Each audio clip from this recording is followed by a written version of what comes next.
வாழ்க வையகம், வாழ்க வையகம், வாழ்க வளமுடன். குருவே துணை. குரு திருவடி சரணம். இந்த புனிதமான நல்ல நாளிலே நாம் இணைந்திருக்கும் இந்த நிகழ்ச்சிக்கு ஆசான் அருட்தந்தை வேதாத்ரி மகரிஷி அவர்கள் சூக்குமமாக நிறைந்திருந்து நடத்தி தருவாராக. எல்லாம் வல்ல இறை அருளும் நமக்கு துணை புரியட்டும். வாழ்க வளமுடன். நமது உலக சமுதாய சேவா சங்க தலைவர் பத்மஸ்ரீ SKM மயிலானந்தம் ஐயா அவர்களுக்கு எனது அன்பான வணக்கங்களும் நன்றிகளும், மேலும் நாம் அனைவரும் இணைவதற்கு உறுதுணையாக இருந்த ஆழியாறு IT நிர்வாகத்தினர் அனைவருக்கும், மேலும் என்னை அறிமுகப்படுத்தி ஒரு அற்புதமான, அதாவது ஞான களஞ்சியத்தில் இருக்கக்கூடிய 2வது பாகத்தில் இருக்கக்கூடிய 1499வது கவியை விளக்கமாக சொல்லிய சகோதரி நாகராணி புருஷோத்தமன் ஐயா அவர்களுக்கும் எனது அன்பான வணக்கங்கள், நன்றிகள். மேலும் இணைப்பில் இணைந்துள்ள அத்துணை அன்பு உள்ளங்களுக்கும் எனது அன்பான காலை வணக்கங்களை தெரிவித்துக் கொள்கிறேன். மிக்க மகிழ்ச்சி.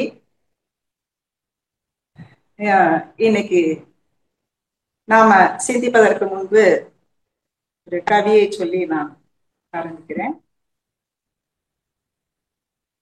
உய்யும் வகை தேடி உள்ளம் உருகி நின்றேன், உயர் ஞான தீட்சையினால் உள்ளொடுங்கி மெய்யுணர்வு என்ற பெரும் பதமடைந்தேன். மேல்நிலையில் மனம் நிலைத்து நேர்க்க நேர்க்க ஐயுணர்வும் ஒன்றாகி அறிவறிந்தேன், ஐயுணர்வும் ஒன்றாகி அறிவறிந்தேன். ஆசை என்ற வேகம் ஆராய்ச்சியாச்சு செய்தொழில்களில் கடமை உணர்வு பெற்றேன், செய்தொழில்களில் கடமை உணர்வு பெற்றேன். சிந்தனையில் ஆழ்ந்து பல விளக்கம் கண்டேன், உய்யும் வகை தேடி உள்ளம் உருகி நின்றேன். என்னையாம் அறிய வேண்ட இறைவா என் குருவாய் வந்தாய், சென்னியில் சிந்தை வைத்தே சீர்தவம் முறையாய் செய்தேன். உன்னையே என்னுள் காட்டி உள் நிறைந்து அறிவாய் நின்றாய், முன்னை சேர்வினை தூய்மைக்கே முயன்று அறநெறி வாழ்கின்றேன். வாழ்க வளமுடன். வாழ்க. குருவே சரணம். மேருதண்டம். இந்த மேருதண்டம் அப்படின்னு சொன்ன உடனேயே நீங்க என்ன நினைச்சிருப்பீங்க அப்படின்னு சொன்னாக்க, மேருமலையை பற்றியும் ஏதாவது அதை பற்றி விளக்கங்கள் ஏதாவது சொல்லுவாங்க அப்படின்னு நீங்க நினைக்கலாம். உண்மையிலேயே அதோடு ஒட்டிய ஒரு சப்ஜெக்ட் தான் இது. மேரு அப்படின்னாக்க இந்த சமஸ்கிருத சொல்லுக்கு உயர்ந்த அல்லது ஒரு சிறந்த அப்படின்ற ஒரு பொருள் இருக்கு. நம் இந்து மதத்துல இத ஒரு புராண காலத்துல ஒரு மலையாகவும் மந்திர மலையாகவும் அது சொல்றாங்க. சந்திராமா போட்டாங்க முதுகந்தண்டு அப்படின்னு ஸ்கிரீன்ஷாட்ல போட்டாங்க. முதுகந்தண்டு தாங்க, சுத்தி சுத்தி வர வேண்டாம். எதுக்கு முதலே நான் சொல்லிடுறேன், நீங்களே சொல்லிட்டீங்க. முதுகந்தண்டே தான். அப்போ மேருதண்டம் என்றாக்க நம்ம உடலிலே இருக்கக்கூடிய முதுகந்தண்டு நல்ல நிமிர்ந்து இருந்தது அப்படின்னு சொன்னாக்க, நமக்கு நாம இப்போ மன வளக்கலையில இணைந்து எதற்காக இந்த பயிற்சிகள் எல்லாம் நாம் மேற்கொள்றோம், இந்த மாதிரி இணைய வழியாக ஜூம் இணையம் வழியாக பல பேராசிரியர்கள் பல்வேறு கருத்துக்களை நமக்கு எடுத்து சொல்லுவது எல்லாம் எதற்காக அப்படின்னு சொன்னாக்க, நம்ம இந்த பயிற்சிகளை மேற்கொண்டு நம்மளுடைய வாழ்வின் நோக்கம் என்னதுங்க? நமக்கு எல்லாருக்குமே தெரியும், இறைவனை முதல்ல யார் என்று தெரிந்து கொள்ள வேண்டும். அந்த தெரிந்த பின்னாடி அதை உணர்வதற்கான பயிற்சிகளை நாம் மேற்கொள்ள வேண்டும். அதன் பின்பு அதை அடைவதற்கான பயிற்சிகளை நாம் மேற்கொள்ள வேண்டும். வாழ்வின் நோக்கம் இறை நிலை அடைவது என்பது தானே. அப்ப அந்த இறை நிலை அடைவதற்கு நாம என்ன செய்யணும் அப்படின்னாக்க, முதல்ல நம்ம உடல் ஆரோக்கியமாக இருக்கணும் அப்படின்னு சொன்னா இந்த முதுகந்தண்டு நல்ல நிமிர்ந்து இருக்கணும். நிமிர்ந்து நேரா இருந்தது அப்படின்னு சொன்னாக்க 3 மறை பொருட்களான உடல், உயிர், ஆன்மா அப்படின்னு உயிர்னு சொல்லலாம். உடல், உயிர், மனம். உடலில் நலமாகவும் இருக்கும், உயிரும் நல்ல மேம்பட்டு இருக்கும். உயிரின் படற்கை நிலையாகிய மனதை அறிவதற்கும் ஆக இந்த முதுகந்தண்டு நமக்கு மிக மிக முக்கியமான ஒரு என்னன்னு சொல்றது, நிச்சயமா இந்த முதுகந்தண்டு தான் மேரு தண்டங்க. பெரும்பாலும் அந்த நான் காயகல்பம் நடத்தும் பொழுது இத சொல்லித்தான் நான் முதல்ல சொல்ல முடியாது, கடைசியில நம்ம இந்த காயகல்ப விளக்கம் சொல்லும் பொழுது என்ன சொல்வேன் அப்படின்னு சொன்னாக்க, காயகல்பத்துல அஸ்வினி முத்திரை அப்படின்னு போடுறோம். அஸ்வினி முத்திரை போடும் பொழுது அந்த வித்து சக்தி என்ன செய்யுது அப்படின்னு சொன்னாக்க கடையப்படுது இல்லைங்களா? வித்து சக்தி என்ன செய்யுது? கடையப்படுது. அப்போ இந்த முதுகந்தண்டு வழியாக அனைத்து நரம்புகளுமே நம்ம உடலிலே இருக்கக்கூடிய 72,000 நாடிகளுமே பாதத்தில இருந்து என்ன செய்யுதுங்க, 2 பாதத்தின் வழியாகவுமே வரும். அது இணையக்கூடிய இடம் எதுன்னு கேட்டீங்க அப்படின்னாக்க, நம்ம இந்த ஆசனவாய், இந்த ஆசனவாயில முடியுது. நம்ம ஞானஸ்கரங்கள் புக்ல தான் இருக்குது. இந்த பாருங்க, 2 பாதத்தின் வழியாக இந்த ஆசனவாயில கிராஸ் ஆகி அப்படியே மேல மூளை வரைக்கும் போகுதுங்க. அப்போ இந்த ஆசன வாயில இருந்து இந்த மூளை வரைக்கும் போகக்கூடிய இடம் எப்படின்னு கேட்டீங்கன்னாக்க, அதுதான் நம்ம மேரு தண்டம் அப்படின்னு சொல்றோம், இந்த முதுகத்தண்டு அப்படின்னு சொல்லக்கூடியது. அப்போ இது சீராக இருந்தது என்றால், இந்த பாருங்க, இந்த குண்டலினி சக்தி இடகலை பிங்களை சுழுமுனை நாடி வழியாக நேராக உச்சிக்கு செல்வதற்கு, மூலாதாரம் முதல் சகஸ்ரதாரம் வரைக்கும் இது மேல போவதற்கு இந்த முதுகந்தண்டு மேரு தண்டம் என்பது உபயோகமாக இருக்கிறது. அப்ப எவ்வளவு முக்கியத்துவம் வாய்ந்ததாக இருக்கிறது இந்த மேரு தண்டம். அப்ப நம்ம அந்த அஸ்வினி முத்திரை போடும் பொழுது அத்தனை நரம்புகளுமே என்ன செய்யுங்க, நல்ல ஊக்கப்படுத்தும். அதுக்கு பேரு நரம்பு ஊக்கம் அப்படின்னு தான் நம்ம சொல்றோம் இல்லைங்களா? அப்போ நான் என்ன சொல்றேன் அப்படின்னாக்க, மேருமலையை மத்தாக கொண்டு வாசுகு என் பாம்பு எதுன்னு கேட்டீங்கன்னாக்க நரம்புகள், அதை கயிறாக கொண்டு தேவர்கள் பாற்கடலை கடைந்தார்கள். புரியுதுங்களா நான் சொல்றது? அஸ்வினி முத்திரை போடும் பொழுது நம்ம விந்துநாதத்தை தானே நம்ம கடையிறோம், அதுதான் பார்க்கடல் அப்படின்னு சொல்றோம். அந்த பார்க்கடலை கடைவதற்கு இந்த மேரு தண்டத்தை மத்தாக வைத்து நரம்புகள், அந்த நரம்புகள் கயிறாக திரித்து, இந்த பாம்பை தான் அந்த கயிறா வச்சிருந்தாங்க அப்படின்னு எல்லாம் சொல்லுவாங்க. அப்போ இங்க நம்ம நரம்புகளை கயிறாக கொண்டு அது என்ன செய்யறோம், மத்து கடையிறோம். அப்ப என்ன செய்யுது அப்படின்னு சொன்னாக்க, அந்த வித்துநாத சக்தி கடையப்பட்டு அதுல இருக்கக்கூடிய சுத்த சக்தியான ஓஜஸ் என்ற சக்தி மேல பிரிஞ்சு வரும். வீட்டுல நம்ம அம்மா என்ன செய்வாங்க, தயிரை கடைவாங்க, நல்ல மோராக்கி கடையும் பொழுது என்ன ஆகுது அப்படின்னு சொன்னாக்க, மேலாக அந்த வெண்ணெய் திரண்டு வரும் இல்லையா, அதைத்தான் ஓஜஸ் என்ற சுத்த சக்தியா இருக்குது. இதை நான் இந்த உதாரணத்தை எடுத்து சொல்வேன். அப்ப இந்த மேருதண்டம் என்ற இந்த முதுகு எலும்பு பெரும்பாலும் நம்ம என்ன சொல்லுவோம், தவத்துல நிமிர்ந்து உட்காரணும் அப்படின்னு சொல்லுவோம். சிலர் நம்ம உடல் நல்ல குன்றியவங்களா இருந்தாக்க சோத்து பக்கம் நல்லா சாஞ்சு உட்கார்ந்துக்குவாங்க. இல்ல சில வந்து தவம் நிறைய நேரம் பண்ணக்கூடியவங்களுக்கு என்ன செய்வாங்க அப்படின்னாக்க, நல்ல ஒரு பலகை நிமிர்ந்து வச்ச மாதிரி உட்காந்துட்டு அதுல சாஞ்சிட்டு வந்து உட்கார்ந்துக்குவாங்க. சாஞ்சு உட்கார்ந்து ஒரு ஆசனம் அமைச்சுக்குவாங்க அதுல. அந்த மாதிரி உட்கார்ந்து இருந்தோம்னாக்க தவம் நல்லா செட் ஆகும், நம்ம உடலும் நலமா இருக்குங்க. அந்த மாதிரி உட்காருவதற்கு முயற்சி செய்வாங்க. இதற்கு முதல்ல நம்ம என்ன செய்யணும் அப்படின்னு சொன்னாக்க, நிமிர்ந்து உட்காருவதற்கு நம்ம முதல்ல என்ன செய்யணும் அப்படின்றத நாம பார்க்கலாம். அதற்கு ஒரு முத்திரை இருக்குது, மேருதண்டம் முத்திரை அப்படின்னு சொல்லிட்டு.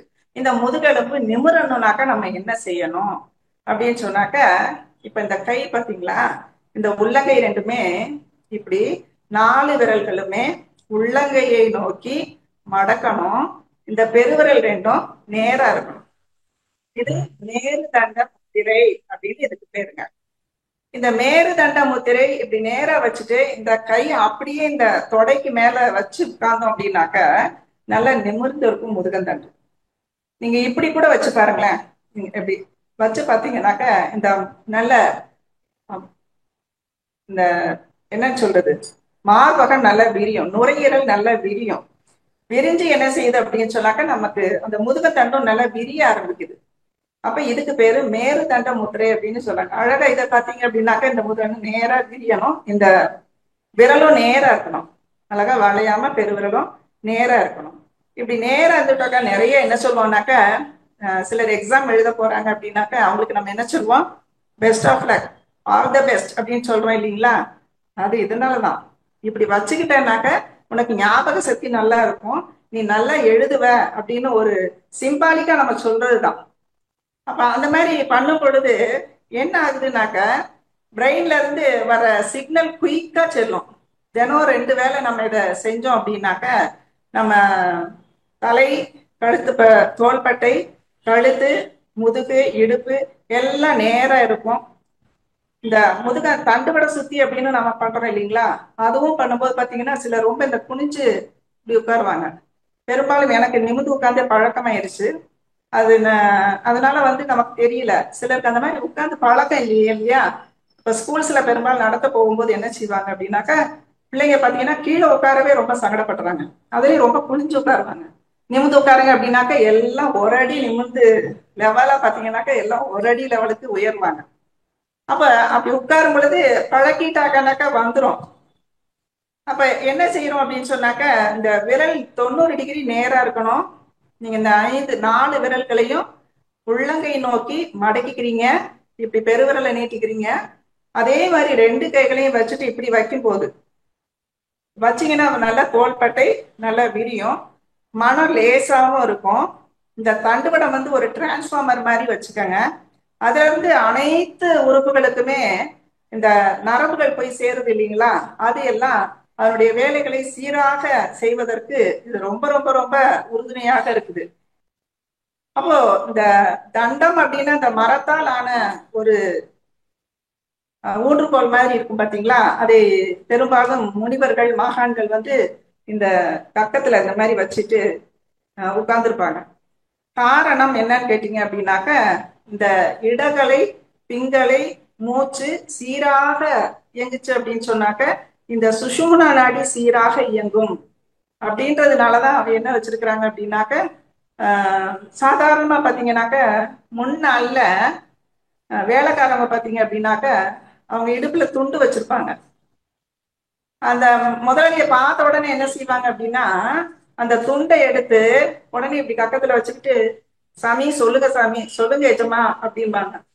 அது ஏன் வைக்கிறாங்க அப்படின்னா, அவங்க நேரம் சொல்லும் பொழுது அந்த அந்த வாய்ஸுக்கு மரியாதை இருக்குமா இங்க, அந்த எஜமானனுக்கு கீழ்ப்படிதல் வந்து அந்த மாதிரி ஒரு சிம்பாலிக்காகவும், 2வது அவங்க சொல்லக்கூடிய வார்த்தைக்கு வந்து அந்த எஜமானர் மதிப்பு கொடுப்பாங்க. காரணம் இடவள மூச்சு சீராக இயங்குவதுதான் காரணம் அப்படின்னு.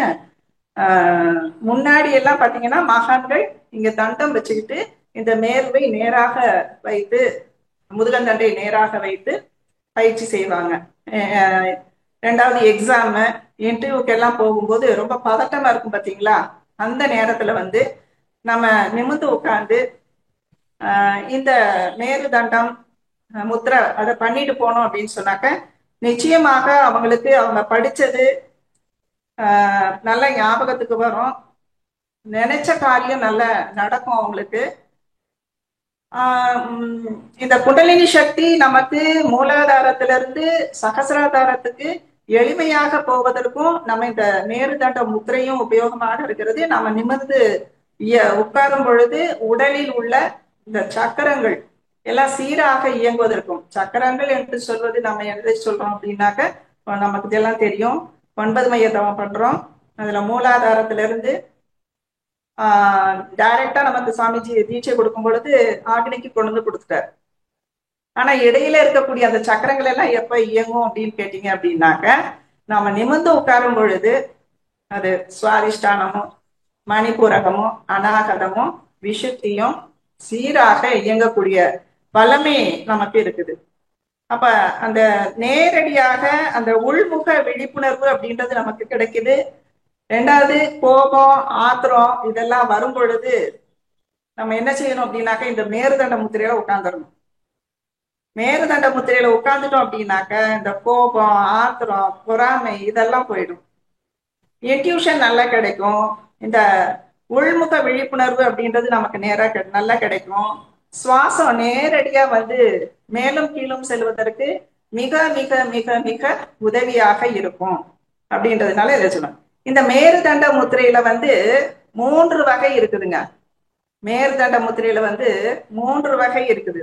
அந்த 3 வகை எதுன்னு கேட்டீங்க அப்படின்னாக்க இந்த முதல்ல சொன்ன மாதிரி இந்த 4 விரல்களை உள்நோக்கி மடிச்சுக்கிறோம். இத இப்படி வச்சுக்கிறீங்க இல்லையா? இது வந்து மேருதண்ட முத்திரை. இந்த கட்டை விரலை பக்கவாட்டுல கொண்டு போய் வச்சுட்டோம்னாக்க இது ஊர்தவ மேருதண்ட முத்திரை. இப்படி வைக்கிறதுக்கும் இப்படி வைக்கிறதுக்கும் நம்ம உடல் இயக்கத்துல வித்தியாசப்படும். இது மேருதண்ட முத்திரை. இந்த பக்கவாட்டுல கைகளை பெருவிரலை வச்சுட்டோம் அப்படின்னாக்க இது ஊர்தவ மேருதண்ட முத்திரை. இன்னொன்னு அந்த கட்டை விரலை உள்பக்கமாக வச்சுக்கிட்டோம் அப்படின்னு சொன்னாக்க இது அதோமுகம் மேருதண்டம் முத்திரை அப்படின்னு பேர். இப்ப இந்த 3ஐயும் பண்ணிட்டோம் அப்படின்னாக்க உடலுக்கும் உயிருக்கும் மனதுக்கும் 3க்குமே சீரான இயக்கத்தை கொடுக்கக்கூடியது இந்த மேருதண்ட முத்திரை, ஊர்தவ தண்ட முத்திரை அண்ட் அதோமுக தண்ட முத்திரை என்பது. இந்த 3மே சிறந்த ஒரு பயிற்சியாகவும் இருக்கும். இதை செய்துட்டா நம்ம எதையுமே சாதிக்கலாம். நம்ம மனவளக்கலையில வந்த பின்னாடியே நம்ம என்ன செய்யறோம் அப்படின்னு சொன்னாக்க நிச்சயமா என்ன செய்யறோம், சாதித்து கொண்டுதான் இருக்கின்றோம். ஏற்கனவே என்னை சிறப்பாக அறிமுகப்படுத்திய சகோதரி அவர்களும் பாத்தீங்கன்னாக்கா நான் மனவளக்கலை வந்த பின்னாடிதான் இந்த விருதுகள் வாங்கினதும் என்னை நான் மேம்படுத்தி கொண்டதும் மனவளக்கலை வந்த பின்னாடிதான். அப்போ இந்த மேருதண்ட நிலையில நிமிர்ந்து அமர்ந்து கொண்டு நம்ம செய்யும் பொழுது நம்ம செய்யக்கூடிய பயிற்சிகளுக்கு நமக்கு உத்வேகப்படுத்துவது இந்த மேருதண்டம் தான் முக்கியமான நிலையாக இருக்கிறதுங்க. அப்ப நம்ம என்ன செய்யணும் அப்படின்னு சொன்னாக்க நிமிர்ந்துதான் உட்கார்ந்து பழகி கொள்ள வேண்டும். முடிஞ்சு போச்சு. திருமூலர் சொல்றது என்னன்னு கேட்டீங்கன்னாக்க ஞானம் என்ற அங்குசத்தால் ஐம்பொறிகள் என்ற யானைகளை அடக்கினேன் என்ற அப்படின்னு சொல்றாரு. எதை சொல்றாரு? ஞானம் என்ற அங்குசத்தால் ஐம்பொறிகளை அடக்கினேன். நம்ம பெரும்பாலும் தவத்துல உட்காருவோம்.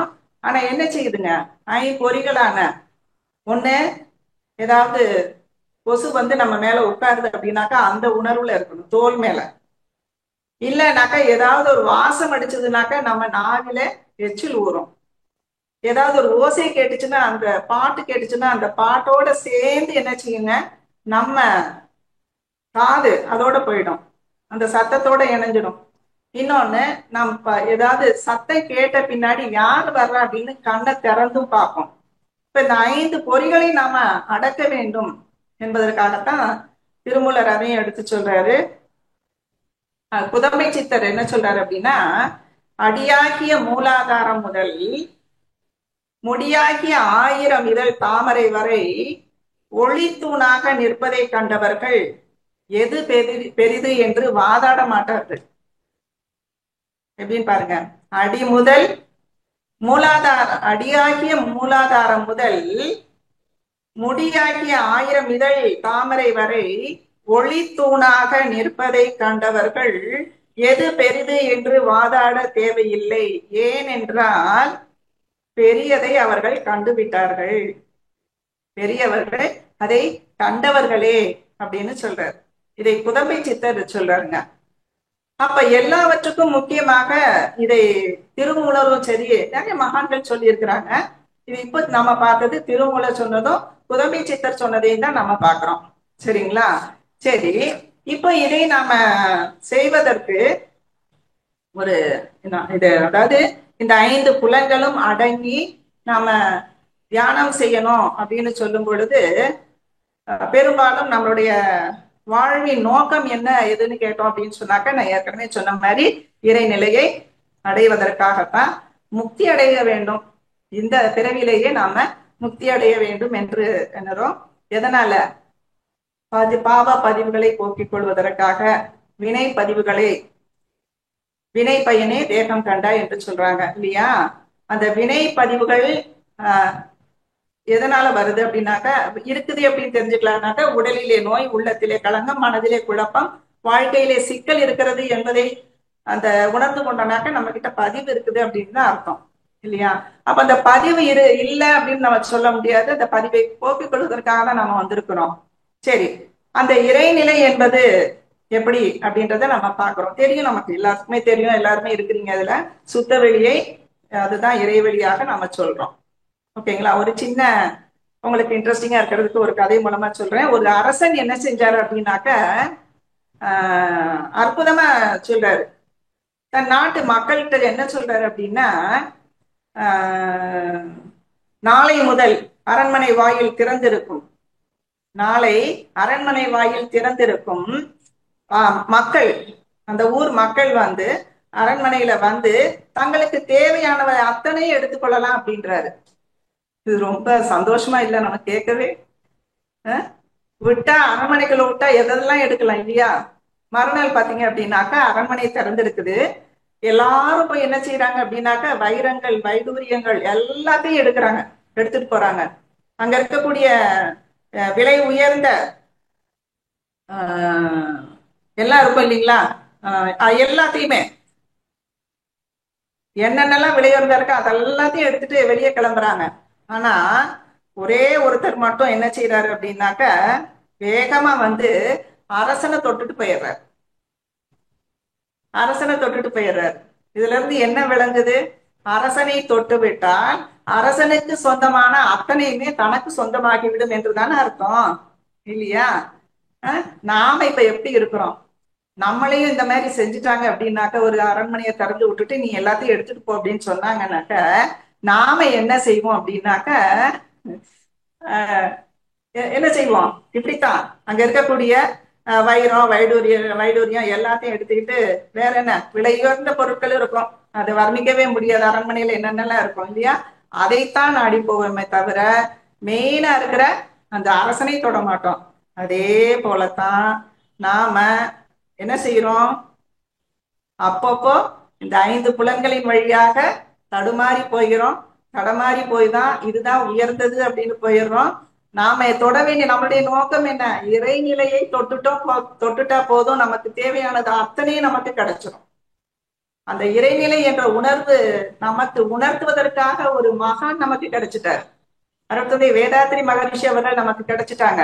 சிக்கனை பிடித்தே நிறைவா அப்படின்ற மாதிரி மகரிஷி அவர்களையும் நாம சிக்கனை பிடித்து கொள்ள வேண்டும். அப்படி பிடிச்சுக்கிட்டோம் அப்படின்னு சொன்னாக்க, இன்னும் நமக்கு ஆழமாக அந்த சுத்த வெளியை அதோட ஒன்று எப்பவுமே அதோட கரைந்து உறைந்து ஒன்றி நிற்பதற்கு ஏதுவாக இருக்கும். அப்படி இருந்தோம் அப்படின்னு சொன்னாக்க, இந்த வைரம், வைடூரியம் இதுல எல்லாம் நமக்கு நாட்டம் இருக்காது. இந்த உலக வாழ்க்கையில சிக்கி கொண்டு நம்ம தவிக்க மாட்டோமே இல்லையா? அப்போ அந்த ஒரு சின்ன அந்த கதை மூலமா தான் நான் உங்களுக்கு தெரியப்படுத்தினேன். அதே மாதிரிதான் ஒரு குரு என்ன செய்யறாரு அப்படின்னு சொன்னாக்க, தோட்டத்துல உட்கார்ந்து இருக்கிறாரு. உட்கார்ந்து இருக்கும் போது கலர் கலரா வந்து பட்டாம்பூச்சிகள் பறக்குது. அந்த பட்டாம்பூச்சிகள் பறக்கும் பொழுது என்ன செய்யறாங்கன்னாக்க நமக்கெல்லாம் கலர்ஃபுல்லா இருக்குது இல்லைங்களா? எப்பவுமே ரொம்ப கலர்ஃபுல்லான அந்த பட்டாம்பூச்சிகளை பார்க்கிறதுக்கே அருமையா இருக்கும். ரொம்ப ரொம்ப சந்தோஷமா இருக்கும். அதெல்லாம் பார்த்து நல்லா ரசிப்போம் இல்லைங்களா? அந்த மாதிரி ஒரு குரு வந்து சிஷ்யனை பார்த்து என்ன சொல்றாரு, நீ தோட்டத்துல போய் என்னெல்லாம் இருக்குன்னு போய் பார்த்துட்டு வா அப்படின்னு சொல்றாரு. போய் தோட்டத்துல போய் என்னெல்லாம் இருக்குன்னு பார்த்துட்டு வரான்னு சொல்லும் பொழுது அவர் போய் என்ன செய்யறாரு அப்படின்னு சொன்னாக்கா பார்த்துட்டு வந்துட்டு சொல்றாரு, சாமி ரோஜா தோட்டத்துல இந்த பட்டாம்பூச்சி எல்லாம் வந்து அந்த ரோஜால உட்கார்ந்து இருக்குது அப்படின்னாரு. சரி நீ போய் அதை போய் பிடிச்சிட்டு வா அப்படின்னு சொல்றாரு. பிடிக்க பிடிக்க வந்து அவனும் ஓடி ஓடி பாக்குறான். அந்த பட்டாம்பூச்சியை வந்து அவரால் பிடிக்க முடியல. எதனால அப்படின்னு கேட்டாக்க அது பயந்துகிட்டு ஓடுது. அதுக்கப்புறம் இவர் என்ன செய்யறாரு, அந்த ஒரு மகான் என்ன செய்யறாரு, இன்னொரு சீடனை அனுப்பி நீ அந்த பட்டாம்பூச்சியை முத்தமிட்டு விட்டு வா அப்படின்னு சொல்றாரு. அப்போ என்ன அப்படி நடக்குது அப்படின்னு சொன்னாக்க அந்த இன்னொருத்தர் அனுப்பிச்சார் பாத்தீங்களா, அவர் என்ன செய்யறாரு அப்படின்னாக்க உட்கார்ந்து அமர்ந்து அப்படியே பட்டாம்பூச்சியை ரசிச்சு பாக்குறாரு. அந்த ரசிச்சு பார்த்த உடனே எல்லா பட்டாம்பூச்சிகளுமே பாத்தீங்க அப்படின்னாக்க நம்ம மேல வந்து உட்காராது. அபூர்வமான நம்ம மனநிலையை அறிந்து கொண்டு என்ன செய்யும் அப்படின்னு சொன்னாக்க, நம்ம ஆறறிவு பெற்ற மனிதனுக்கு இருக்கும் உணர்வை விட அந்த ஐந்தறிவு நாலறிவு மூணறிவுக்கு கூட உணர்தல் ரொம்ப நுண்ணியதாக இருக்குதுங்க. நாம ஐம்புலன் உணர்வுல வந்து மயக்க நிலையில போயிடுறோம். ஆனா அந்த பட்டாம்பூச்சி அப்படி இல்லை. அது என்ன செஞ்சுச்சு அப்படின்னு சொன்னாக்க, அந்த அமைதியா உட்கார்ந்து ரசிச்சாரு பாத்தீங்களா. உடனே மெதுவா வந்து அவர் முகத்துல வந்து அவருக்கு அந்த பட்டாம்பூச்சி முத்தமிட்டு விட்டு சென்றது.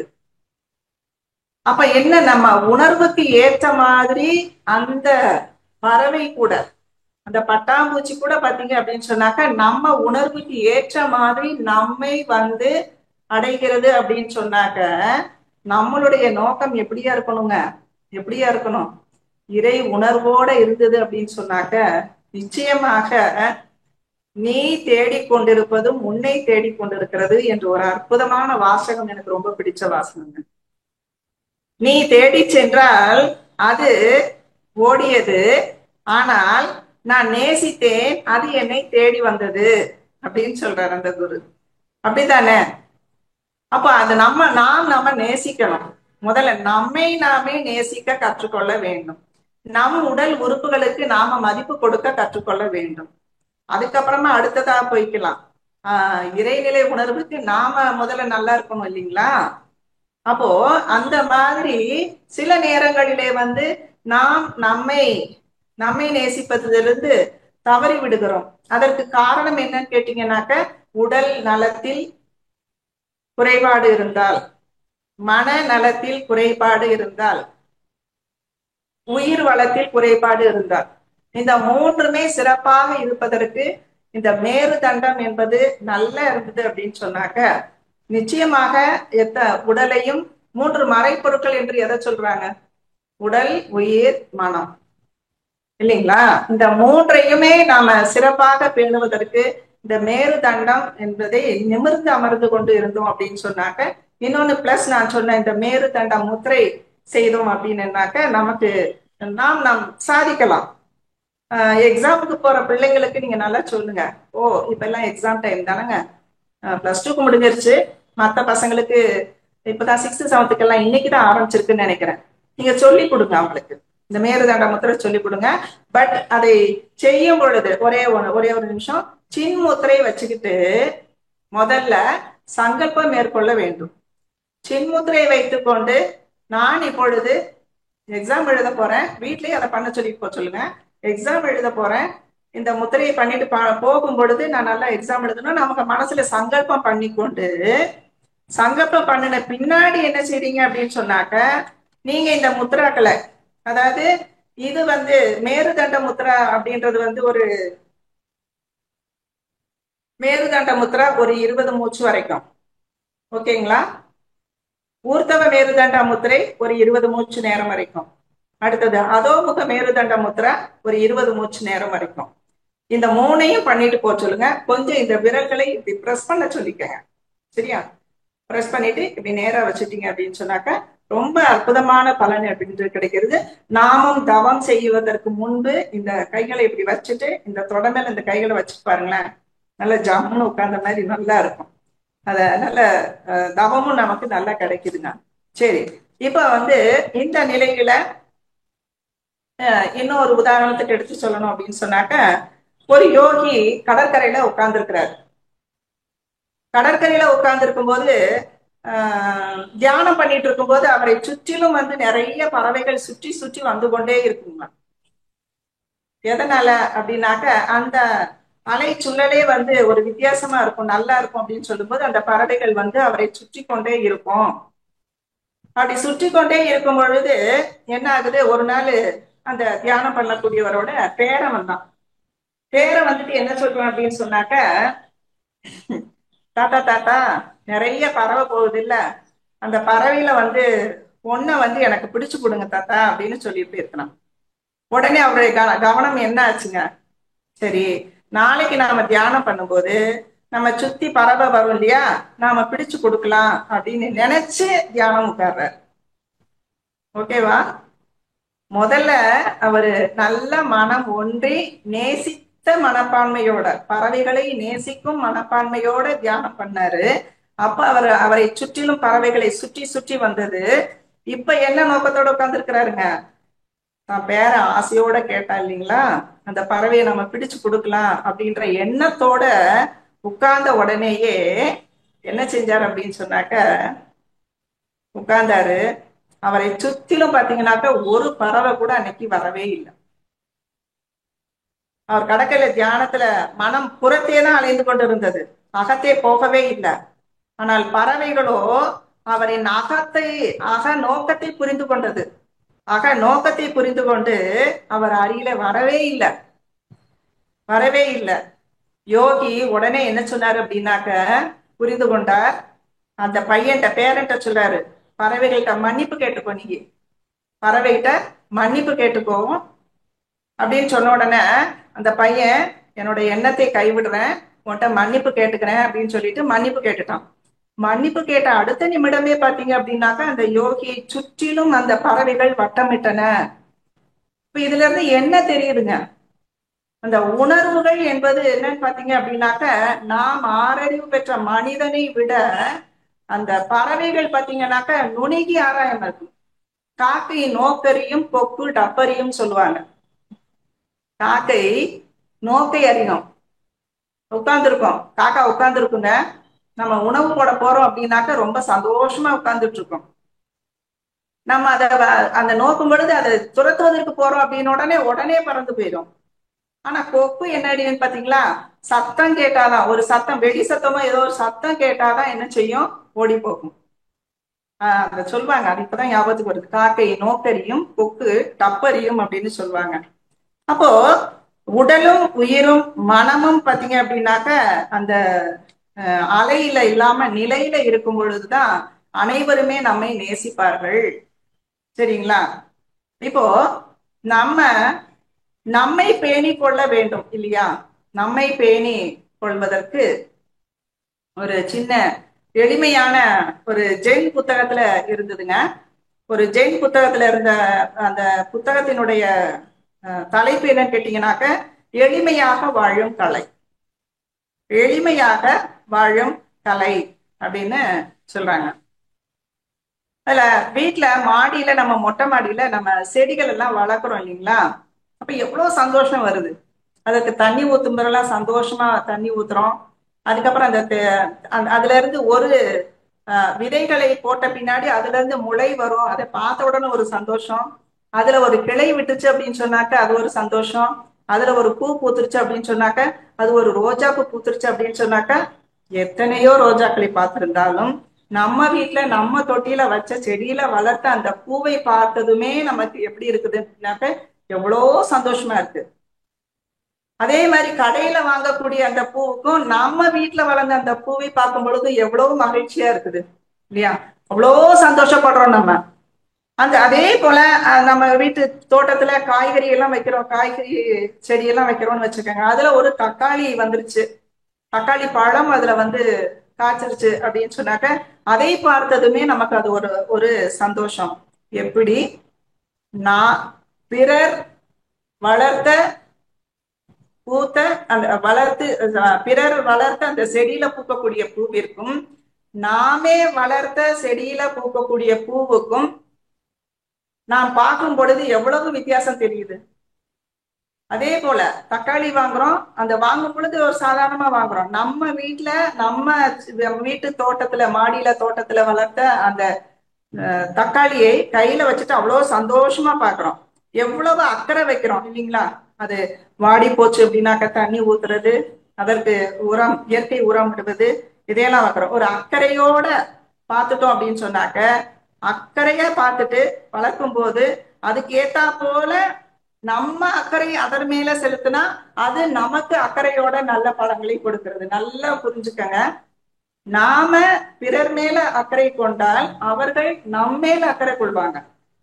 சந்தையில வாங்கக்கூடிய தக்காளிக்கும் நாம வளர்த்த தக்காளிக்கும் சாதாரண தக்காளிக்கும் நிலையை கடந்து சிறப்பு அந்தஸ்து தருது இல்லைங்களா? சந்தையில விற்கிற தக்காளிக்கும் நாம வளர்த்த அந்த தக்காளியும் ஒரு சிறப்பு அந்தஸ்து பெற்று நம்மை நாம ஒன்றை பேணி காத்தால், அக்கறை செலுத்தினால் அது ஒரு நல்ல பலனை நமக்கு கொடுக்குது. அப்போ பிறரை நாம நேசிப்பதற்கு நம்ம நல்ல என்ன வேணும் அப்படின்னாக்க, நல்ல உடல் நலம் நல்லா இருந்தா தான் மனம் நல்லா இருக்கும். எப்பவுமே இந்த லிங்க் வரத்தான் செய்யுங்க. எந்த சப்ஜெக்டை நம்ம போய் பார்த்தோம் அப்படின்னு சொன்னாலும் என்ன பார்த்தோம் அப்படின்னாக்க, உடல் நல்லா இருக்கணும். உடல் நல்லா இருந்தாதான் மனம் நல்லா இருக்கும். மனம் நல்லா இருந்தாதான் அந்த உயிர் நல்லா இருக்கும் அப்படின்னு தியானம் பண்ணுவதற்கு நமக்கு எளிமையாக இருக்கும் இல்லையா? மனித பிறவி எடுத்ததன் பலனே என்னது அப்படின்னாக்க, நல்ல புகழோடு வாழ வேண்டும் என்றுதான் அர்த்தம். புகழ் எப்படி எப்படின்னாக்க மேடையில ஏத்தி 1000 கோஷங்கள் வாழ்க என்று வாழ்த்தி சொல்லியோ, இல்ல நம்ம மாலைகளை போட்டோ, இல்ல ஷாலெல்லாம் போத்தியோ வாழ்த்து அல்லங்க. காலத்தினால் செய்த நன்றி சிறிதனினும் ஞாலத்தின் மான பெரிது இல்லைங்களா? அந்த நோக்கத்தை அறிந்து பிறருக்கு உதவி செய்தோம் அப்படின்னாக்கா அதுதான் மிகப்பெரிய ஒரு புகழ் அப்படின்னு சொல்லக்கூடியது. பிறந்தோம், வாழ்ந்தோம், இனப்பெருக்கம் செய்தோம், செத்து மடிந்தோம் என்று இருக்கக்கூடாது. இதை விலங்கினங்களும் செய்கிறது, பறவைகளும் செய்கின்றன. ஆனால் ஆறறிவு பெற்ற மனிதனாகிய நாம என்ன செய்யணும் அப்படின்னு சொன்னாக்க, தோன்றின் புகழோடு தோன்றுக அத்திலார் தோன்றலின் தோன்றாமை நன்று. தோன்றுனா புகழோட தோன்றணும், பிறர் போற்ற வாழ வேண்டும். இல்லை என்றால் தோன்றாமையே நன்று அப்படின்னு வள்ளுவர் சொல்றார். அதுக்கப்புறம் பாத்தீங்கன்னாக்கா, நுண்மான் நுழை புலன் அறிவார் புதிய கண்டுபிடிப்புகளை செய்வார்கள். இன்னும் பாத்தீங்க அப்படின்னு சொன்னாக்க, நுண்ணிய மானுல நுழை புலன் அறிவு மிக்கவர்கள் என்ன செய்வாங்க அப்படின்னாக்க, சிறந்த அறிவுடையவர்கள் அவர்கள். நம்ம நிறைய தெரியும், நல்ல ஐன்ஸ்டைன் அவர் அணுவை பிளந்து அதன் சக்தியை மக்கள் பயனுறும் வகையில பயன்படுத்துமாறு என்ன செஞ்சிருக்கிறார் அப்படின்னு சொன்னாக்க, அதை கண்டுபிடிச்சார். அவரே என்ன சொல்லி இருக்கிறார் அப்படின்னாக்க, இவ்வளவு மிகப்பெரிய அணுவை கண்டுபிடித்த, அணுவை பிளந்து மக்களுக்கு அதன் சக்தியை கொடுத்தவர் புறத்தை பார்த்தேன் அகத்தை பார்க்க மறந்து விட்டேன் என்றார். கடைசியில வெளியில தான் ஆராய்ச்சி பண்ணாரு, அக ஆராய்ச்சி பண்ணவே இல்லை. அப்படிப்பட்ட ஒரு பெரிய விஞ்ஞானி அவர் அப்படித்தான் சொல்றாரு. மேரி கியூரி அவங்க வந்து பொலேனியம், ரேடியம் அப்படின்ற சுகாதாரத்துறைக்கு பயன்படக்கூடிய அதை கண்டுபிடித்த மேரி கியூரி அவரும் வந்து பாத்தீங்கன்னா மிகப்பெரிய ஒரு விஞ்ஞானி தான். நியூட்டன் புவியீர்ப்பு விசையை கண்டுபிடித்தவர்கள். இவர்கள் எல்லாம் பாத்தீங்க அப்படின்னாக்க நுண்ணிய மான்புல நுழைப்புலன் அறிவு என்பது அவங்களுக்கு இருந்திருக்குது. ரைட் பிரதர்ஸ் வந்து நல்ல பிளைட்டை கண்டுபிடிச்சிருக்கிறாங்க. டென்சிங் ஹிலாரி வந்து உடல் வலிமையால எவரெஸ்ட் சிகரத்தையே முதல்ல அடைஞ்சவர் யாருங்க? டென்சிங் ஹிலாரி தானே. சரி, அதை விடுங்க. இப்ப சுனிதா வில்லியம்ஸ் ரொம்ப பிடிச்ச ஒரு பெண்மணி எனக்கு. ஏன்னா அவங்க முத விண்வெளி ஏற போகும் பொழுதே வந்து ரொம்ப ஆர்வம், எனக்கு ஆர்வமா இருந்துச்சு. எப்படி பாருங்க, ஒரு லேடி வந்து ஒரு விண்வெளி வீரராக அதற்கான எத்தனை பயிற்சிகள் எல்லாம் மேற்கொண்டு, எத்தனை பயிற்சிகள் மேற்கொள்ள வேண்டிய இல்லையா? உடல் பலம், மனபலம் எல்லாத்தையுமே அவங்க அந்த பிராக்டிஸ் கொடுத்து தான் அதுக்கு அனுப்புறாங்க. அப்படி போயிட்டு உடனே திரும்பிடலாம் நினைச்சவங்க 9 மாதம் கிட்டத்தட்ட அந்த விண்வெளியிலேயே இருந்திருக்கிறாங்களே. நீங்க சமீபத்துல அந்த நிகழ்ச்சியை பார்த்துருப்பீங்க, தொலைக்காட்சியில எல்லாம் நம்ம பார்த்தோம் இல்லைங்களா? சும்மா எப்படி உட்கார்ந்துட்டு இருக்க முடியாது, சும்மா பறந்துகிட்டே தானே இருக்கிறாங்க. ம் அப்படி இருந்தவங்க அவங்களுக்கு துணையா வந்து மகாபாரத புத்தகத்தையும் அண்டு விநாயகர் சிலையும் அவங்க பக்கத்துல வச்சிருந்துருக்கிறாங்க. 9 மாதம் யாரையுமே பார்க்காம, சொந்த பந்தம் எந்த தொடர்பும் இல்லாம அங்கேயே இருந்து கடைசியில 9 மாத காலத்திற்கு பிறகு வெற்றிகரமாக வந்து நம்ம பூமியினுடைய காற்றை சுவாசித்தார்கள் என்றால் அவங்களுக்கு எவ்வளவு அற்புதமான ஒரு மனோநிலை என்பது இருந்திருக்குது அப்படின்னா எவ்வளவு சந்தோஷம் இல்லைங்களா? சரிங்க. அதுக்கப்புறம் இன்னும் ஒரே ஒரு என்ன விஷயம் அப்படின்னு கேட்டீங்க அப்படின்னாக்க, ஊஞ்சல் ஆடுவோம் பாத்தீங்களா? நம்ம வீட்டுல ஊஞ்சல் ஆடுவோம் இல்லைங்களா? ஊஞ்சல் ஆடுறதுல எவ்வளவு சந்தோஷம் இருக்குதுனாக்கா அதுலேயும் இந்த மேருதண்டம் என்பது நல்ல ஆக்டிவேட்டாக இருப்பதற்கும் ஒரு பிளஸ் பாயிண்டாக அந்த ஊஞ்சல் ஆடுவது என்பது இருக்குது.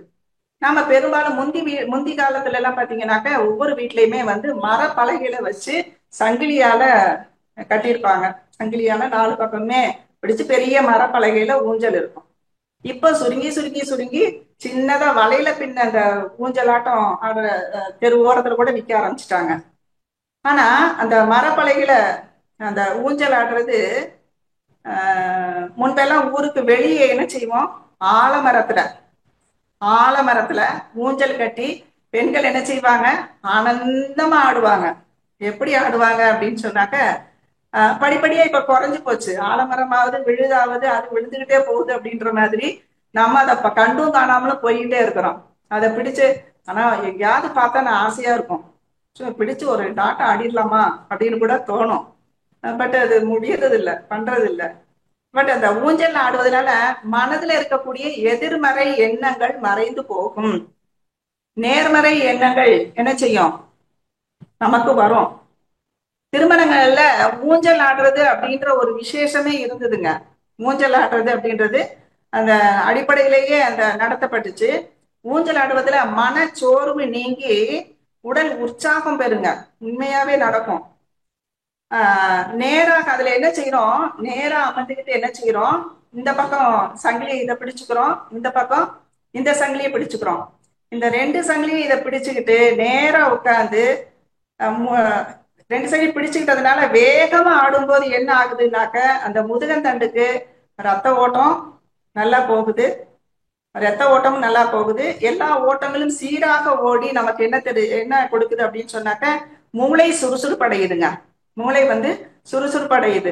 அதுவும் எப்படி அப்படின்னாக்க சும்மா இந்த கூடை மாதிரி இருக்கிறதுல உட்கார்ந்து பண்றதை விட இந்த பலகையில உட்கார்ந்து இந்த சங்கில பிடிச்சு நிமிர்ந்து உட்கார்ந்து வேகமா ஆடும் பொழுது மனச்சோர்வு நீங்கி மனம் உற்சாகம் அடையுது.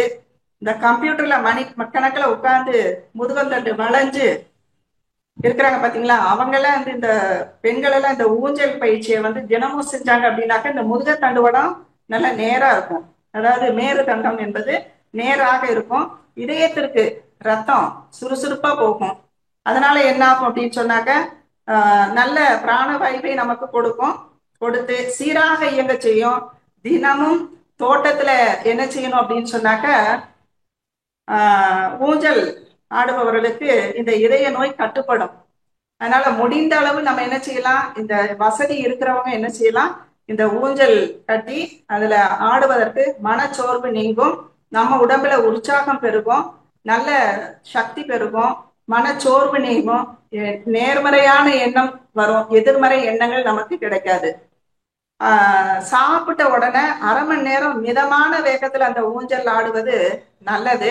சாப்பிட்ட பின்னாடி நல்லா செரிக்கிறதுக்கு இந்த ஆட்டம், இந்த ஊஞ்சல் ஆடுவது ஒரு நமக்கு ஒரு உறுதுணையா இருக்குதுங்க.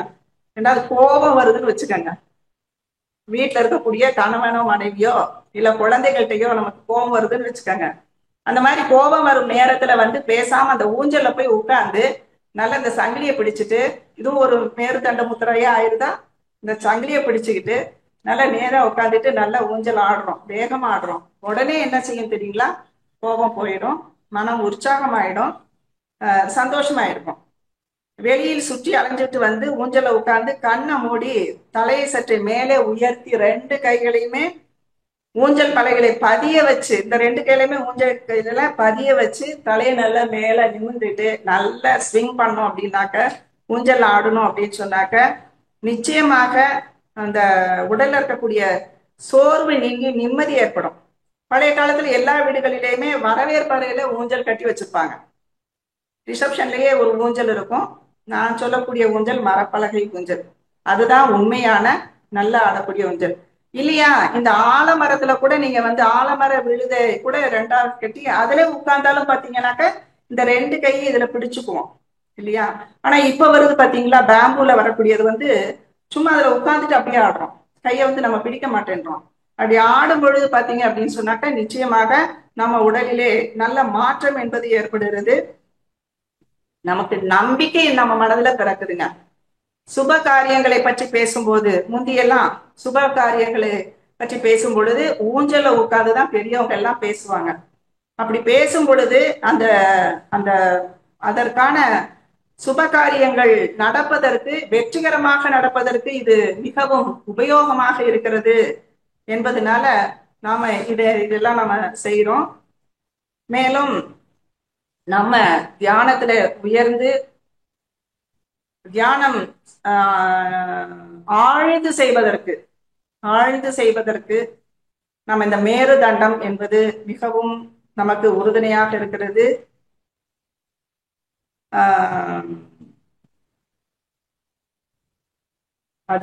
இதாவது ஜென் மதத்தவர்கள் பெரும்பாலும் என்ன சொல்றாங்க அப்படின்னு சொன்னாக்க, தியானம் ஆழ்ந்து செய்ய வேண்டும். ஆழ்ந்து செய்து ஒரு புத்திசத்துல சொல்லுவாங்க, ஓம் மணி பத்மீகம் அப்படின்னு சொல்லுவாங்க. ஓம் மணி பத்மீகம் அப்படின்னு சொல்லும் பொழுது அந்த வார்த்தைகள் இருந்து வரக்கூடியது ஒன்றும் நம்ம ஒவ்வொரு சக்கராசையும் இயங்க வைக்குது. அப்படி இயங்க வைக்கிறதுனால என்ன செய்யுது அப்படின்னு சொன்னாக்க, நம்ம உடலிலே பல நல்ல மாற்றங்கள் என்பது ஏற்பட்டு நம் உடல்ல ஆரோக்கியத்தை மேம்படுத்துகிறது என்பதனால இதை எடுத்து சொல்றாங்க. இப்ப எல்லா இதுலையும் பார்க்கும் பொழுது, இதிகாசங்கள்லையும் புராணங்கள்லையும் பார்க்கும் பொழுது பாத்தீங்க அப்படின்னு சொன்னாக்க, இது அத்தனையும் நமக்கு எடுத்து சொல்வது எதனால அப்படின்னாக்க, நாம உடல் நலமாக இருக்க வேண்டும், மனம் வளமாக இருக்க வேண்டும், உயிரை பற்றிய அறிவு இருக்கிறது. நிறைய இடங்கள்ல வந்து உயிரை பற்றியே தெரியாம இருந்தாங்க. ஆனா நம்ம மனவளக்கலையில மட்டும்தான் உயிர் வள பயிற்சியான காயகல்பம் நம்ம கொடுக்கிறோம். அந்த காயகல்பம் சிறப்பாக செய்வதற்கு இந்த மேருதண்டம் என்பது நிமிர்ந்து இருந்து செய்தால் மட்டுமே நம்மளால வந்து இந்த பயிற்சியை நாம் மேற்கொள்ள முடியும் என்பதனால மேருதண்டம் பற்றிய தகவல்களை உங்களுக்கு எடுத்து சொல்வதற்கு வாய்ப்பளித்த உங்கள் அத்துணை அன்பு உள்ளங்களுக்கும் நன்றி கலந்த வணக்கங்களையும் வாழ்த்துக்களையும் கூறிக்கொண்டு, இதுகாரும் பொறுமையோடு கேட்டுக்கொண்டிருந்த நீங்கள் அனைவரும் 16 செல்வங்களும் பெற்று இனிதாக வாழ மனதார வாழ்த்துகிறேன். இறை உணர்வு, அறநெறி, கல்வி, தனம், தானியம், இளமை, வலிவு, துணிவு, நன்மக்கள் பேறு, அறிவிலியர்தோர் நட்பு, அன்புடைமை, அகத்தவம், அழகு, புகழ், மனித மதிப்பு உணர்ந்து ஒழுகும் பண்பு, பொறையுடைமை எனும் பேறு 16 பெற்று போற்றலுக்கும் தோற்றலுக்கும் வாழ்த்துக்களை கூறி மறைவிளக்கும் உயர் வாழ்வை மதித்து மனையறத்தின் இன்பம் காத்து வளம்போங்கி வாழ்க என்று கூறி, வையமெல்லாம் வாழட்டும் வாழ்க்கை வளம் காத்து நின்றாய், உய்யமெல்லாம் வாழ்க்கை வளம் பெற நாம் மேம்பட்டு வாழ்வோம் என்று கூறி இந்த சிந்தனையை நான் நிறைவு செய்து கொள்கிறேன். வாய்ப்பளித்தமைக்கு மிக்க நன்றி. வாழ்க வளமுடன், வாழ்க வளமுடன், வாழ்க வளம்.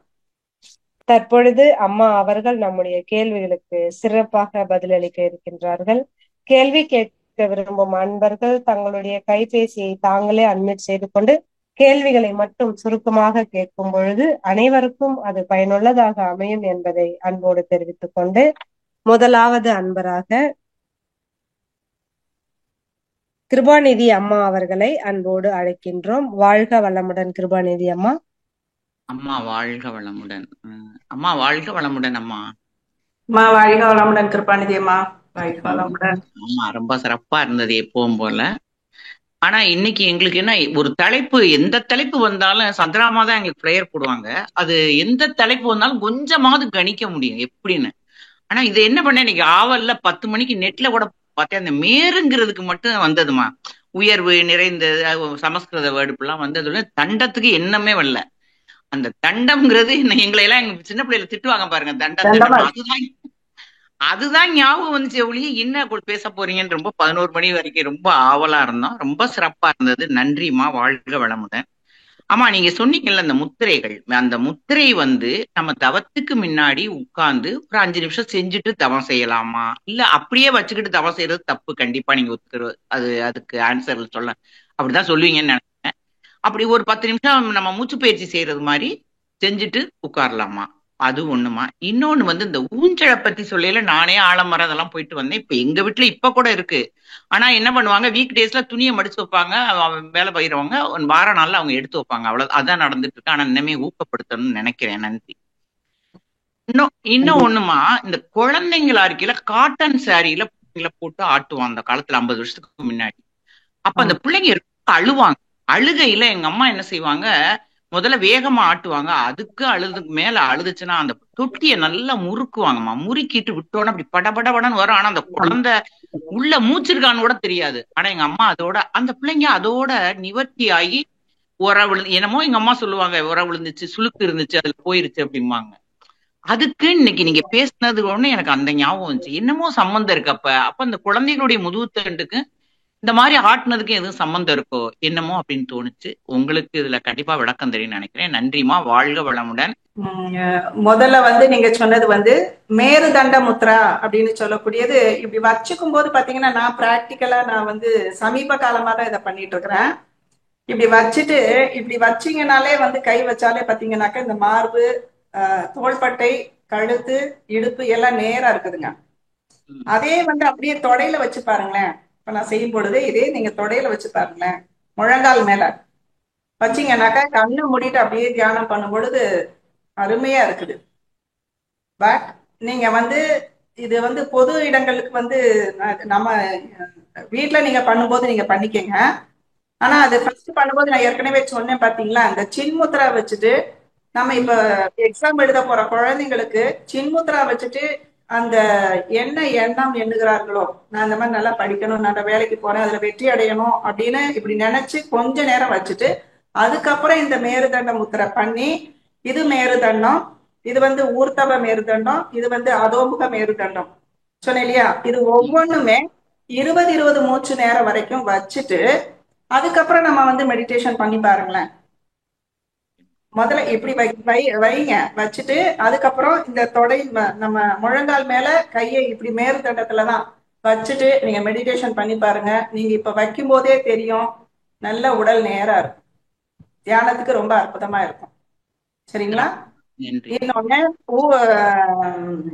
வீட்டுல பண்ணும்போது நீங்க பண்ணிக்கங்க இண்டிவிஜுவலா. பட் நம்ம மகரிஷி இது ஒன்றும் சொல்லல. பட் சமீபத்துல நான் இதை தெரிஞ்சுட்ட பின்னாடி இதை ஃபாலோ பண்ண ஆரம்பிக்கிறேன். நல்லா இருக்குது. பொது இடங்கள்ல எப்பயும் போல நம்ம தியானம் பண்ற மாதிரி கைகளை கோர்த்து வைத்துக் கொண்டு நம்ம தவம் பண்ணுவோம் விதிமுறையின்படி. இன்னொன்னு, ஊஞ்சல் ஆடுவது, நீங்க எனக்கே நான் சொல்லும் போதே நான் நல்லா ஊஞ்சல் ஆடின மாதிரிதான் இருந்துச்சு. இன்னும் கிளை இருந்துச்சுன்னா என்ன, நம்ம குரங்கு மாதிரி நம்மளும் போய் உட்கார்ந்து நல்லா ஆடலாம். இந்த என்னது பொறை எரிச்சு அப்படின்னு சொல்றதுக்கு நிறைய பேர் இந்த சேலையில தான் என்ன செய்யறாங்க, குழந்தைங்களை போட்டு உருட்டி எடுப்பாங்க. அந்த உருட்டி எடுக்கிறதுலையும் பாத்தீங்கன்னாக்க பொறை எரிச்சு அந்த vomiting sense and diarrhoea sense இருந்துச்சுன்னாக்க தொக்கு தொக்கு எடுக்கிறதா, தொக்கு எடுக்கிறது இப்படி வாய் வழியால எடுப்பாங்க. அதுவும் இல்ல, உரம் எடுக்கிறேன்னு சொல்லுவாங்க. அது எடுக்கணும். இந்த முறுக்கி வச்சு செய்யறதுல ஒன்னா இருக்கலாம்னு நினைக்கிறேன் நான். அதுவாக இருக்கலாம். நன்றிமா, ரொம்ப சிறப்பு. ஆனா அது அடிக்கடி எங்க வீட்டுல எங்க மத்த பிள்ளைங்களை கூட கொண்டு வந்து எங்க அம்மாட்ட செஞ்சுட்டு போவாங்க. அது என்னன்னு எனக்கு தெரியல. வாழ்க வளம். முன்னோர்கள் அறிவாளிகள்மா, ரொம்ப நல்லா எல்லாமே பண்ணி வச்சிருக்கிறாங்க. நிறைய நம்ம மிஸ் பண்றோம் இப்ப. கண்டிப்பா. இப்ப நீங்க அது மறந்து போனது 52 வருஷம் சொல்லி எனக்கு ஞாபகம் வருது. அம்மா அப்படி செய்வாங்களே, நீங்க மேம் அப்படி சொல்றாங்களேன்னு நினைப்பு வருது. நன்றிம்மா, வாழ்க வளமுடன். வாழ்க வளமுடன். ஜெயஸ்ரீயம்மா, வாழ்க வளமுடன். உங்க பேரை கேட்டாலே சண்முக ஐயா சொன்னதாமா எனக்கு ஞாபகம் வருது. வாழ்த்துக்கள், வாழ்க வளமுடன் அம்மா. நன்றிகள் அம்மா, வாழ்க வளமுடன். அடுத்த அன்பராக கவிதா கோவிந்தராஜன் அம்மா, வாழ்க வளமுடன் அம்மா. நீங்க அன்மியூட் பண்ணிட்டு அம்மா கிட்ட பேசலாமா? வாழ்க வளமுடன் அம்மா. வாழ்க. நீங்க முதல்ல பாடின பாட்டு ரொம்ப ரொம்ப அருமையா பாடின பாட்டு வந்து ரொம்ப அருமையா இருந்ததுமா.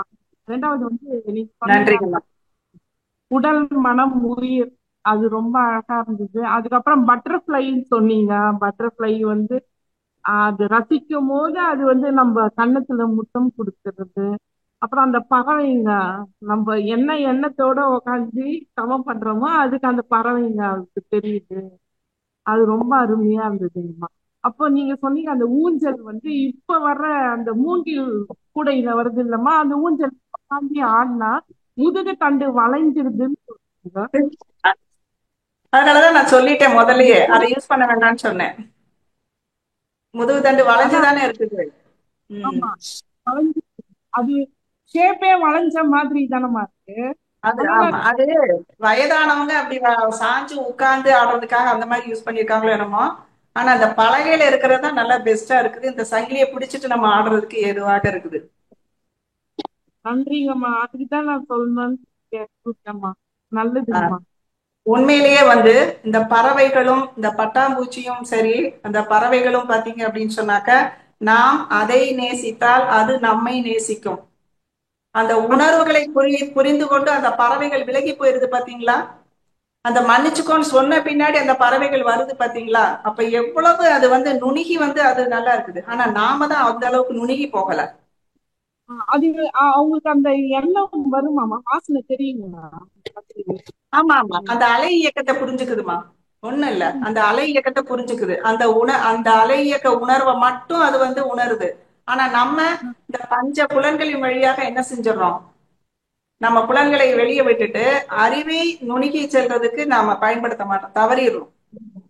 ஆறாவது அறிவை நம்ம நினைக்கிறது, நம்மளும் நினைக்கிறோம் அதுவும் நினைக்குது அப்படிங்க. நம்ம என்ன நினைக்கிறோம் நினைக்குது அப்படின்னு நம்ம கிட்ட வருது அப்படின்னு சொன்னீங்க. ஒண்ணு இல்ல, அன்பா பேசுனா அன்பா இருக்கும் இல்லையா? வெறுப்ப காமிச்சா அதுவும் வெறுப்ப காமிக்கும் இல்லையா? அந்த அலை இயக்கம் தான்மா, வேற ஒண்ணுமே இல்ல. அவங்க முகத்தோட நல்லா இருக்கு. அடுத்தது இன்னொரு நிமிஷம், உங்களுக்கு ரத்தன பெண்மணி ரொம்ப அருமை. விட்டு விட்டு கேக்குது இல்லம்மா? ஆமாமா, விட்டு விட்டு கேக்குதுமா.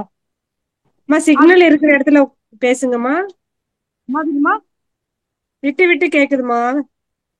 ரத்தன பெண்மணின்னு சொன்னாங்கல்லம்மா, அது கேட்கும் போது கூட சந்தோஷமா இருக்குது. அது ஒரு அவார்டு கொடுத்தாங்க இங்க ரோட்டரி சங்கத்துல இருந்து, ரத்ன பெண்மணி அவார்டு கொடுத்தாங்க. நன்றிங்கம்மா, ரொம்ப ரொம்ப நன்றிங்கம்மா. வாழ்க வளமுடன். நன்றிகள் அம்மா, வாழ்க வளமுடன். அடுத்த அன்பராக சுஷீலா அம்மா, வாழ்க வளமுடன் அம்மா. நீங்க அன்மியூட் பண்ணிட்டு அம்மா கிட்ட பேசலாமா? சுஷீலா அம்மா. அடுத்த அன்பராக ராஜாராமன் ஐயா, வாழ்க வளமுடன் ஐயா. அன்மியூட் பண்ணிட்டு அம்மா கிட்ட பேசுங்க ஐயா. வாழ்க வளமுடன் ஐயா. வாழ்க வளமுடன் ஐயா. வாழ்க வளமுடன். ராஜாராமன், சென்னை பழம் பேசுறேம்மா. ரொம்ப சிந்தனை ஒரு ரொம்ப அருமையா இருந்ததுமா. மேரு தண்டம் இதை பத்தி என்ன பேச போறாங்கன்னு ஆரம்பத்திலே ஒரு ட்ரெண்டா இருந்தது. நல்ல கருத்துக்களா சொன்னீங்க. முத்திரைகள் அது நிறைய, கடைசியில ஊஞ்சலை பத்தி நிறைய விவரங்கள் சொன்னீங்க.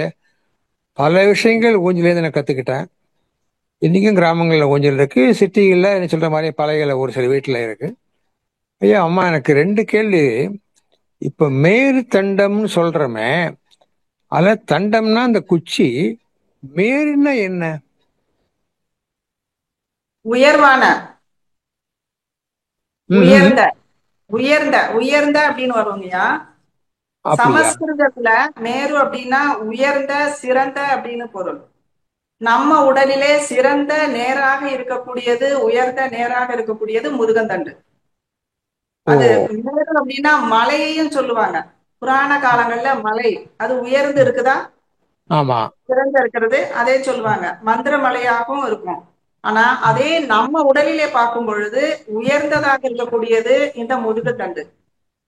ஓகே ஓகே ஓகே, நல்லா கிளியர் தன்மை ஆச்சு. வந்தது ரொம்ப இது நேராக இருக்கிறது. இது நேரா இருந்துச்சுனாக்கா நம்ம உடல் நலம், மனவளம், உயிர் வளம் எல்லாமே நல்லா இருக்கும்.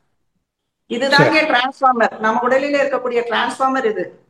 இதுல ஓ, இருந்துதான் நரம்புகள் பிரிந்து எல்லா உறுப்புகளுக்குமே போய் சேருது. இது முதல்ல நேரா இருந்துச்சு அப்படின்னாக்க நம்ம உடல் நலம், மனவளம், உயிர் வளம் எல்லாம் நல்லா இருக்கும். சரிம்மா, நல்ல கிளியரா சொன்னீங்க, நான் விளக்கம் வந்தது. ரெண்டாவது கேள்வி என்னன்னா, 2 கால் உடைய மனுஷனுக்கு முதுகு தண்டு நேரா இருக்கு, 4 கால் உள்ள விலங்குகளுக்கு முதுகு தண்டு பூமி கிடையா இருக்கு. என்ன காரணம்? அது முதலிலேயே அந்த ஒவ்வொரு நம்ம என்ன சொல்றது, ஓரறிவுல இருந்து ஒவ்வொன்னா பார்த்தோம் அப்படின்னு சொன்னாக்க, ம், மனிதன் நிமிர்ந்த விதமே பாத்தீங்கன்னா குரங்கு முதல்ல இப்படிதானங்க இருந்துச்சு. ஆமா. இந்த கிட்ட படுத்துதான் இருந்தது.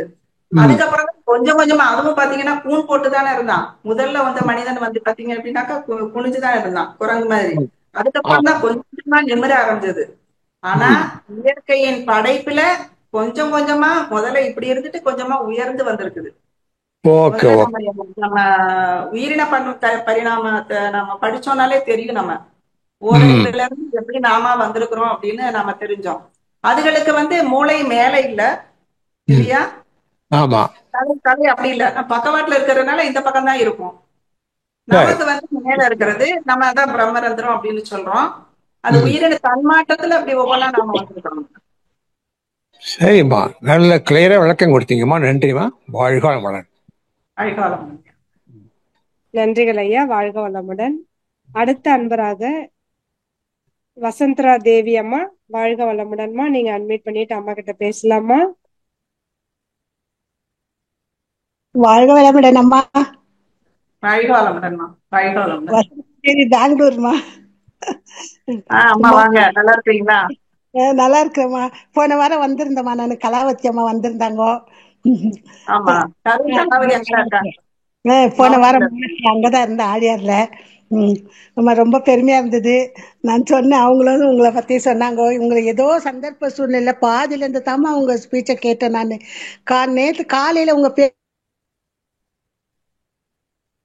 சொன்ன உடனே கேட்கணும்னா ஏதோ வேலையில இதாயிடுச்சு. நான் எனக்கு போன் வரல, பாதியில இருந்து கேட்டேன். நான் யூடியூப்ல கேட்டுக்கிறேன்.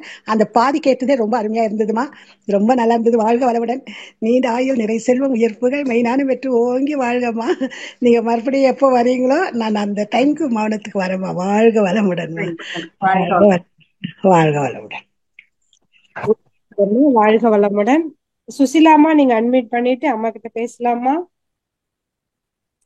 சுஷிலாமா?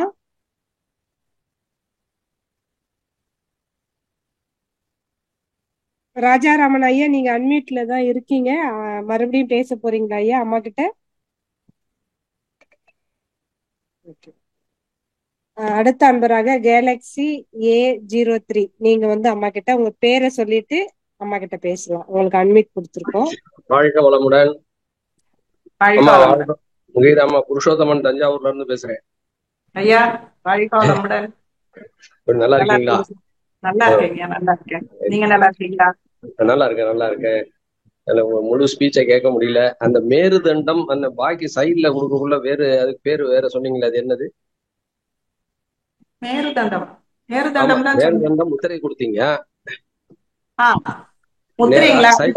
சைட்ல கொடுக்கக்குள்ள, அதாவது பக்கவாட்டுல இப்படி கொடுக்கறதுங்க ஊர்த்தவ மேருதண்டம், பக்கவாட்டுல சொல்றது ஊர்த்தவ மேருதண்டம். இப்படி பண்றது அதோமுக மேருதண்டம். இது ஒவ்வொன்றுமே ஒவ்வொரு பலனை நமக்கு கொடுக்குதுங்க. சரி சரி சரி சரி. முக்கியமா உற்சாகத்தை கொடுக்குறது, ஞாபக சக்தியை கொடுக்குது.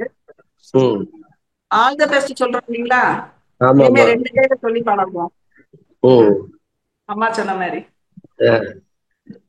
சரி சரி, ரொம்ப ரொம்ப சிறப்புங்கம்மா, ரொம்ப சிறப்பு. நீண்ட நாளைக்கு அப்புறம் சந்திக்கக்கூடிய ஒரு வாய்ப்பு. ரொம்ப சந்தோஷமா இருக்கு. ரொம்ப சந்தோஷமா இருக்கு. வீட்டுல எல்லாம் நல்லா இருக்காங்கல்ல? எல்லாரும் சந்தோஷமா இருக்காங்க? எல்லாரும் நல்லா இருக்கும். சரிம்மா, எல்லா நலங்களும் வளங்களும் பெற்று பல்லாண்டு காலம் திருப்புற்று வாழ்க வாழ்க வாழ்க வளமுடன், வாழ்க வளமுடன், வாழ்க வளமுடன். வாழ்க வளமுடன். நன்றிங்க, நன்றி. சார்ட் போர்டுல சந்திரா வந்து ஊர்த்தவ மேருதண்டம் எழுதி போட்டாங்க. அதோமுக மேருதண்டம் அப்படின்னு சார்ட் போர்டுல எழுதி இருக்கிறாங்க. மேருதண்டம் உத்தரம், ஊர்த்தவ மேருதண்டம் உத்தரம், அதோமுக மேருதண்டம். வாழ்க நன்றி. வளமுடன் அம்மா. நன்றி. அடுத்த அன்பராக மீண்டும் ராஜாராமன் ஐயா, நீங்க அம்மா கிட்ட பேசலாங்க ஐயா. ஐயா உங்களுக்கு அன்மியூட் கொடுத்துருக்கோங்க ஐயா. ராஜாராமன் ஐயா. அம்மா நான் பேசி முடிச்சாச்சுமா, நன்றிமா, போறோம். ஓகேங்க ஐயா. ஷர்மிளா அம்மா, நீங்க அன்மியூட் பண்ணிட்டு அம்மா கிட்ட பேசலாமா? அம்மா வாழ்க வளமுடன். பேசிட்டேன், ரொம்ப வருஷம் ஆகுது பேசிட்டேன் இந்த மாதிரி. அம்மா நான் பேசுறது கேக்குதுங்களா? கேக்குதுமா. வாழ்க வளமுடன். கீதம்மா வாழ்க வளமுடன்மா. அம்மா இன்னைக்கு நிகழ்ச்சி ரொம்ப சிறப்பா இருந்ததுமா. ரொம்ப புதிய விஷயங்கள் நாங்க தெரிஞ்சுக்கிட்டோம். அண்ட் ரொம்ப என்ன சொல்றது, ரொம்ப புதுசா நிறைய விஷயங்கள் நீங்க சொல்றது வந்து ரொம்ப ஆச்சரியமாவும் ரொம்ப நல்லா இருக்குதுங்கம்மா. ரொம்ப நன்றிங்கம்மா. எங்களை மாதிரி ஆரம்ப சாதகர்களுக்கு நீங்க கொடுக்குற ஸ்பீச் எல்லாமே வந்து ரொம்ப மோட்டிவேஷனா இருக்கு. அண்ட் நிறைய விஷயம் புதுசா கத்துக்கிறதுனால நிறைய தெரிஞ்சுக்கிறதுக்கு ஒரு வாய்ப்பா இருக்குது அம்மா. ரொம்ப நன்றிங்கம்மா. அம்மா எனக்கு ஒரு சின்ன கேள்விங்கம்மா. என்ன அப்படின்னா, நம்ம ஒரு ஒரு பிள்ளைகளை வந்து ஒரு தாய் வந்து வாழ்த்துறாங்க அப்படின்னா அந்த வாழ்த்து வந்து அவங்கள போய் சேரும். அதாவது ஒரு தாயின் மூலமா வாழ்த்தும் போது அது சீக்கிரமா போய் சேரும் அப்படின்னு சொல்லி வாழ்த்து சொல்றாங்க. ஆனா அவங்க பிறக்கும் பொழுது என்ன சொல்றது, யாரோட குணாதிசயங்களோட அதிகமா பிறக்குறாங்க? அவங்களோட கருமையம் வந்து தந்தை வழி கருமையம் அவங்களுக்கு வருமா, இல்ல தாய் வழி கருமையம் வருமா? அவங்களோட குணாதிசயங்கள்லாம் அதிகமா வந்து தந்தை வழியை சார்ந்ததாவே இருக்கு. தாய் வழி பார்த்தா அப்படியே சுத்தமா ஒண்ணுமே, ஒரு சிம்டம்ஸ் கூட தெரிய மாட்டேங்குது. இது எதனால அந்த மாதிரி வருது? இப்போ அம்மா சைட்ல அவங்க ரொம்ப நல்ல டைப்பா இருக்காங்க, ஆனா அவங்க அப்பா சைட்ல அவங்க சரியில்லை, அவங்களோட குணாதிசயங்கள் சரியில்லைன்னா அதே தான் அப்படியே இவங்களும் குழந்தைங்களும் ரெப்ளிகேட் பண்ற மாதிரி இருக்காங்க. அம்மா சைட்ல ஏதாவது கொஞ்சம் மாற்றம் வந்தா கூட நல்லா இருக்கும்னு எதிர்பார்க்கிறோம். ஆனா நிறைய இடத்துல அந்த மாதிரி வர மாட்டேங்குதுங்க அம்மா. அது என்ன காரணம்? இல்லை நான் ஏதாவது தப்பா புரிஞ்சுட்டு இருக்கனால எனக்கு தெரியல, கொஞ்சம் எனக்கு சொல்லுங்க அம்மா. லேடியா இருக்கிறதுனால நீங்க சொல்லலாம்னு நினைக்கிறேன். ஒண்ணு, அந்த குழந்தை தரிக்கும் பொழுது, பிறக்கும் பொழுது அல்ல, குழந்தையை வயிற்றுல தரிக்கும் பொழுது அந்த தாய் தந்தையினுடைய எண்ணம், சொல்லு, செயல் எல்லாம் எப்படி இருந்ததோ அதே மாதிரிதான் அந்த குழந்தை பிறக்கும். ஒண்ணு. இன்னொன்னு, இந்த கர்ம வினைகள், சஞ்சித கர்ம பிராரப்தம் ஆகாமியம் சொல்றோம் பாத்தீங்களா, அதன் மூலமாகவும் அந்த குழந்தைகள்கிட்ட மாற்றம் என்பது இருக்கத்தான் செய்யுமா. ஏன் நீங்க வந்து அம்மாவோட குணம் நமக்கு வரல அப்படின்னு நீங்க நினைக்கிறீங்க, ஆனா அம்மா வீட்டு குணம் நல்ல குணம் நீங்க நினைக்கிறீங்க. இதே அப்பாட்ட கேட்டு பாருங்களேன், அவர் என்ன சொல்வாருன்னு தெரியல. அவர் என்ன சொல்வாரு, நாங்கெல்லாம் ரொம்ப நல்லவங்க, இது என்னமோ அவங்க அம்மா வீட்டு குணத்தோட சேர்ந்தது அப்படின்ற மாதிரி அவங்க சொல்லுவாங்க. ஆனா எந்த குழந்தையும் நல்ல குழந்தைதான் மண்ணில் பிறக்கையில், அது நல்லவனாவதும் தீயவனாவதும் நம்ம வளர்ப்புதான் இருக்கு, நம்ம வளர்ப்புதான் இருக்குது. நம்ம உரிய வயது வரும் பொழுது நல்ல ஒழுக்கங்களை கத்துக் கொடுக்கலாம். மேல மேல ஆமா, இப்ப இருக்கக்கூடிய காலகட்டத்துல மொபைலு அந்த பழக்கங்கள் எல்லாமே கொஞ்சம் நல்லா இல்ல இல்லையா. வெளியில குழந்தைகளோட பழகும் பொழுதோ ஸ்கூல்ல பழகும் பொழுதோ பாத்தீங்கன்னாக்க அவங்களுடைய தன்மைதான். அதாவது குழந்தைகள் பேசுவது கெட்ட வார்த்தைகள் அல்ல, கேட்ட வார்த்தைகள் அப்படின்னு சொல்றேன். இத பேசும் பொழுது கேக்குறாங்க பாத்தீங்களா, வீட்டுல பெரியவங்க பேசக்கூடிய வார்த்தைகளை கேட்கறது, ஸ்கூல்ல மத்த பசங்க பேசுறத கேட்கும் பொழுதுதான் அந்த வார்த்தைகள் வருதே தவிர அது கேட்ட வார்த்தைகள் தான். அதனால அடிக்கடி யார்கிட்ட பழகுறாங்களோ அந்த குணம் தான் வரும். இன்னொன்னு, கரு தரிக்கும் பொழுது அவங்களுடைய தந்தையினுடைய தாயினுடைய மனநிலையை பொறுத்துதான் அந்த குழந்தையினுடைய குணாதிசயங்கள் அமையும். அதுதான் மிக மிக மிக முக்கியம் ஒண்ணு. அதுக்கப்புறம் தான் வந்து நம்ம வந்து மனவளக்கலை கொடுத்து நம்ம பயிற்சிகளை சின்ன பிள்ளையில இருந்து அவங்களுக்கு கொடுத்து நீங்க வந்து அவங்கள நல்ல நிலையில உருவாக்கலாம், சிறந்த குழந்தைங்களா வருவாங்க. சரிங்கம்மா, நன்றிங்கம்மா. வாழ்க வளமுடன்மா. வாய்ப்பு கொடுத்ததற்கு நன்றிங்கம்மா. வாழ்க வளமுடன். நன்றிகள் அம்மா. வாழ்க வளமுடன். அடுத்த அன்பராக ராஜாத்தி அம்மா, வாழ்க வளமுடன்மா. நீங்க அம்மா கிட்ட பேசலாமா? வாழ்க வளமுடன் அம்மா. வாழ்க வளமுடன்மா. ரொம்ப நல்லா இருந்தது உங்க டாபிக்கு. எனக்காகவே பேசின மாதிரி இருந்துச்சு. ஏன்னு கேட்டீங்கன்னா, ஒரு 3 நாள் முன்னாடி அந்த முதுகுல வலியை வந்து ரொம்ப அவஸ்தைப்பட்டுக்கிட்டு இருக்கேன். அந்த வலி எதனால வந்துச்சுன்னா, நம்ம துணை பேராசிரியர் பரீட்சைக்கு வரும்போது ஆக்சிடென்ட் ஆயிடுச்சு எனக்கு. அப்ப இருந்து, அதாவது 2018 கீழே விழுந்தேன். அந்த பஸ்ஸுக்குள்ளேயே விழுந்துட்டேன். விழுந்ததுனால அந்த முதுகுல கொஞ்சம் அடிபட்டுச்சு அப்படின்னாங்க. எப்படியோ இப்ப மகரிஷி ஆறுலால ரெக்கவர் ஆகி தொண்டு கூட செய்யறதுக்கு ஆரம்பிச்சுட்டேன். ஆனா இப்ப ஒரு 2-3 நாளா கொஞ்சம் பெயினா இருக்குது முதுகுல. அதே டாக்டர் நேத்து போய் கேட்டதுக்கு அவர் சொன்னாரு, அந்த முதுகுல வந்து கொஞ்சம் ப்ரெஷர் ஜாஸ்தி ஆகும்போது உங்களுக்கு பெயின் வருதுமா. ரைட் சைடு பூரா அப்படியே ஒரு மின்சாரம் பாயிற மாதிரி ஒரு இதுக்கு வந்து நீங்க சொன்ன இந்த மேருதண்ட முத்திரைய பண்ணலாமா அப்படிங்கறத எனக்கு கொஞ்சம் ரொம்ப இதுல ஒண்ணும் கஷ்டம் இல்லைங்களேம்மா. ஆமா, நம்ம கையை இப்படி வச்சுட்டு சும்மா இந்த முழங்கால் மேல வச்சுட்டு நிமிர்ந்து உட்கார்றோம். அப்படி உட்காரும் போது உங்களுக்கு வலி இருந்துச்சுன்னா நீங்க அப்படி உட்கார வேண்டாம். சரி. வலி இருக்கு, இப்ப நீங்க அப்படி செஞ்சு பாருங்க. நான் சொல்லும் பொழுதே இந்த கைய 4 விரல்களை உள்ள மடிச்சுக்கிறீங்க, இந்த பெருவிரல் நீட்டிக்கிறீங்க, அப்படியே வச்சு இந்த முழங்கால் மேல வச்சு உட்கார்ந்து பாருங்க. எப்படி இருக்கு? எப்படி இருக்கு உங்களுக்கு? இப்ப வலிக்கலமா கொஞ்சம். இப்படி வச்சு பாருங்க. அப்பப்ப கொஞ்ச நேரம் வச்சு பாருங்களேன், கொஞ்சம் நல்லா இருக்கும். இந்த முதுகுக்கு கொஞ்சம் நல்லா இருக்குமா. வலிச்சதுன்னா இத பண்ண வேண்டாம். அதுதான் கேக்குறேன். அதாவது அதே மாதிரி இந்த காயகல்பம் செய்யும் போதும் அந்த ஓச்சமுத்திரை போடலாமாமா வலி இருக்கும்போது? அம்மா, நீங்க ஏதாவது ஆபரேஷன் பண்ணிருக்கீங்களா? ஒண்ணும் கிடையாது. ஆபரேஷன் பண்ண சொன்னாங்க, ஆனா நான் பண்ணல. பண்ணல. அதெல்லாம் பண்ணல. முதுகுல கூட ஆபரேஷன் பண்ணுங்க, நாங்க மூட்டுல ஆபரேஷன் பண்ணணும் அப்படி இப்படின்னு என்னென்னமோ பயமுறுத்தினாங்க. ஆனா நான் எதுவும் பண்ணல. பண்ணாமலே ரெக்கவர் ஆகி ஏதோ வண்டி ஓடிட்டு இருக்குது. நம்ம பயிற்சி செய்யும் பொழுது பெயின் இருந்துச்சுன்னா அந்த பயிற்சி செய்யக்கூடாதுன்னு மகரிஷி சொல்லுவாங்க. அதனாலதான் உங்களை மாதிரி பெரியவங்கிட்ட கேட்டுக்கிட்டு செய்யலாமா வேண்டாமா அப்படிங்கறதுதான் இப்ப கேட்கிறேன். வேற ஒண்ணு. அஸ்வினி, ஹார்ட் பேஷண்ட் இருந்தாங்க அப்படின்னாக்கா அவங்க ஓஜஸ் மூச்சு அழுத்தமா போடக்கூடாது. அஸ்வினி முத்திரை போடும் பொழுது அது உங்களுக்கு பிரச்சனை இல்லை அப்படின்னாக்கா நீங்க பண்ணலாம், அஸ்வினி முத்திரை பண்ணலாம். அஸ்வினி முத்திரை பண்றேன். இப்ப டெய்லி காயகல்பம் பண்ணி எல்லா பயிற்சியும் பண்றேன்மா, எதுவுமே பிரச்சனை இல்லை. ஆனா வந்து இந்த 2-3 நாளா தான் கொஞ்சம் இந்த முதுகுல இந்த ரைட் சைடு மட்டும் எனக்கு இந்த கால் எல்லாம் கொஞ்சம் மதன்னு ஒரு ஃபீலிங்கு. அதனாலதான் நீங்க இன்னைக்கு புதுசா ஒரு மேருதண்ட முத்திரைன்னு சொல்லி கொடுத்த உடனே எனக்கு ஒரு ஆவல். சரி, இதை கேட்கலாம், அதை செய்யலாமா என்னன்னு அப்படிங்கிறது. மேருதண்ட முத்திரை தாராளமா செய்யலாம். மேருதண்டம் செய்யலாம், ஊர்தவமும் செய்யலாம், அதோமுகமும் செய்யலாம். ஒன்னும் பிரச்சனை இல்லை. செய்யலாம். இது எவ்வளவு நேரம் செய்யணுமா அதை சொல்லுங்கம்மா. 20 மூச்சு 20 மூச்சு, ஒவ்வொன்றுமே 20 மூச்சு நேரம் வரைக்கும் இருக்கலாம். ஒவ்வொன்றுக்கும் 20 மூச்சுன்னு சொன்னீங்க. கரெக்ட். சரி, இது இவருக்கு தவத்துக்கு முன்னாடியே செய்யலாமாமா? தவத்துக்கு முன்னாடி பண்ணலாம், காலையில பண்ணலாம், சாயந்தரமும் பண்ணலாம். சரிம்மா, ரொம்ப நன்றி. இப்படி பண்ணிட்டு கைகளை உங்க முழங்கால் மேல வச்சுட்டு நீங்க வந்து உட்கார்ந்து தவம் பண்ணலாம். அது நல்லா நிமிர்ந்துடும். முன்னாடி எல்லாம் இப்ப கண்ணாடி பயிற்சி செய்யும்போது கீழே உட்கார்ந்து தானம்மா செய்யணும். அப்படி கீழே உட்கார்ந்து தான் செஞ்சுக்கிட்டு இருந்தேன். இந்த 2 நாளா தான் கீழே உட்கார்ந்து அந்த கால் மடக்கி உட்கார முடியல. அதனால கண்ணாடி பயிற்சியும் செய்ய முடியல. அதனாலதான் உங்ககிட்ட சரி கேட்டுக்கலாம் என்ன செய்யலாம். ஆமா, கண்ணாடி பயிற்சி வந்து நீங்க நேர சேர்ல உட்காந்துட்டு எய்தாப்படி ஒரு சேர்ல அந்த கண்ணாடியை வச்சுக்கலாம். அப்படியும் பண்ணலாமாம்மா? ஆமா, பண்ணலாமே. சரி சரி, நான் கீழே உட்கார்ந்து தான் பண்ணணுமாக்கும்னு ஒரு டவுட் எனக்கு. ஒரே லெவல்ல இருக்கணும். கீழே தரையில உட்காரும் போது ஒரே லெவல்ல இருக்கணும். லெவல் கண்ணாடிய நம்ம தரையில உட்கார்ந்து பண்ணும்போது நீங்களும் தரையில உட்காருங்க, கண்ணாடியும் தரையில இருக்குது. ஆனா சேர்ல நீங்க உட்கார்ந்து இருக்கும் போது நீங்களும் சேர்ல உட்கார்ந்து இருக்கிறீங்க, கண்ணாடியும் சேர்ல உட்கார்ந்து இருக்குது. நீங்க நேரா பார்க்க சரியா இருக்கும். ரொம்ப நன்றிமா. என்னுடைய அதாவது டவுட்டுகளை எல்லாத்தையும் கிளியர் பண்ணிட்டீங்க. வாழ்க வளமுடன்மா.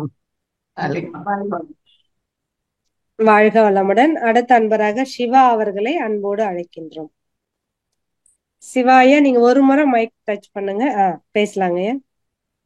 அம்மா வாழ்க வளமுடன்மா. வாழ்க வளமுடன். சுஷீலா பேசுறேம்மா. அந்த போன்ல மியூட் ஆகல. அம்மா, உங்க 7 சக்கரங்கள் புக்கு ரொம்ப அபாரமா இருந்ததுமா. பல முறை படிச்சேம்மா. மதுரை நகர்மன்றம் வரும்போது வாங்கினேன். ஏகப்பட்ட விளக்கங்கள் இருந்தா ரொம்ப நல்லா இருந்தது. வாழ்க வளமுடன்மா. இந்த முத்திரை எத்தனை நிமிஷம் வைக்கணும்னு கேட்டேன். அதான் 20 மூச்சுன்னு சொல்லிட்டீங்கம்மா. அதேதாம்மா. நன்றிம்மா. வாழ்க வளமுடன். நன்றிங்க. வாழ்க வளம். புக்கு ரொம்ப பிரமாதம்மா. 7 சக்கரங்கள். மிக்க நன்றிங்கம்மா. ஞான சக்கரங்கள். ஞான சக்கரங்கள். ஞான சக்கரங்கள்.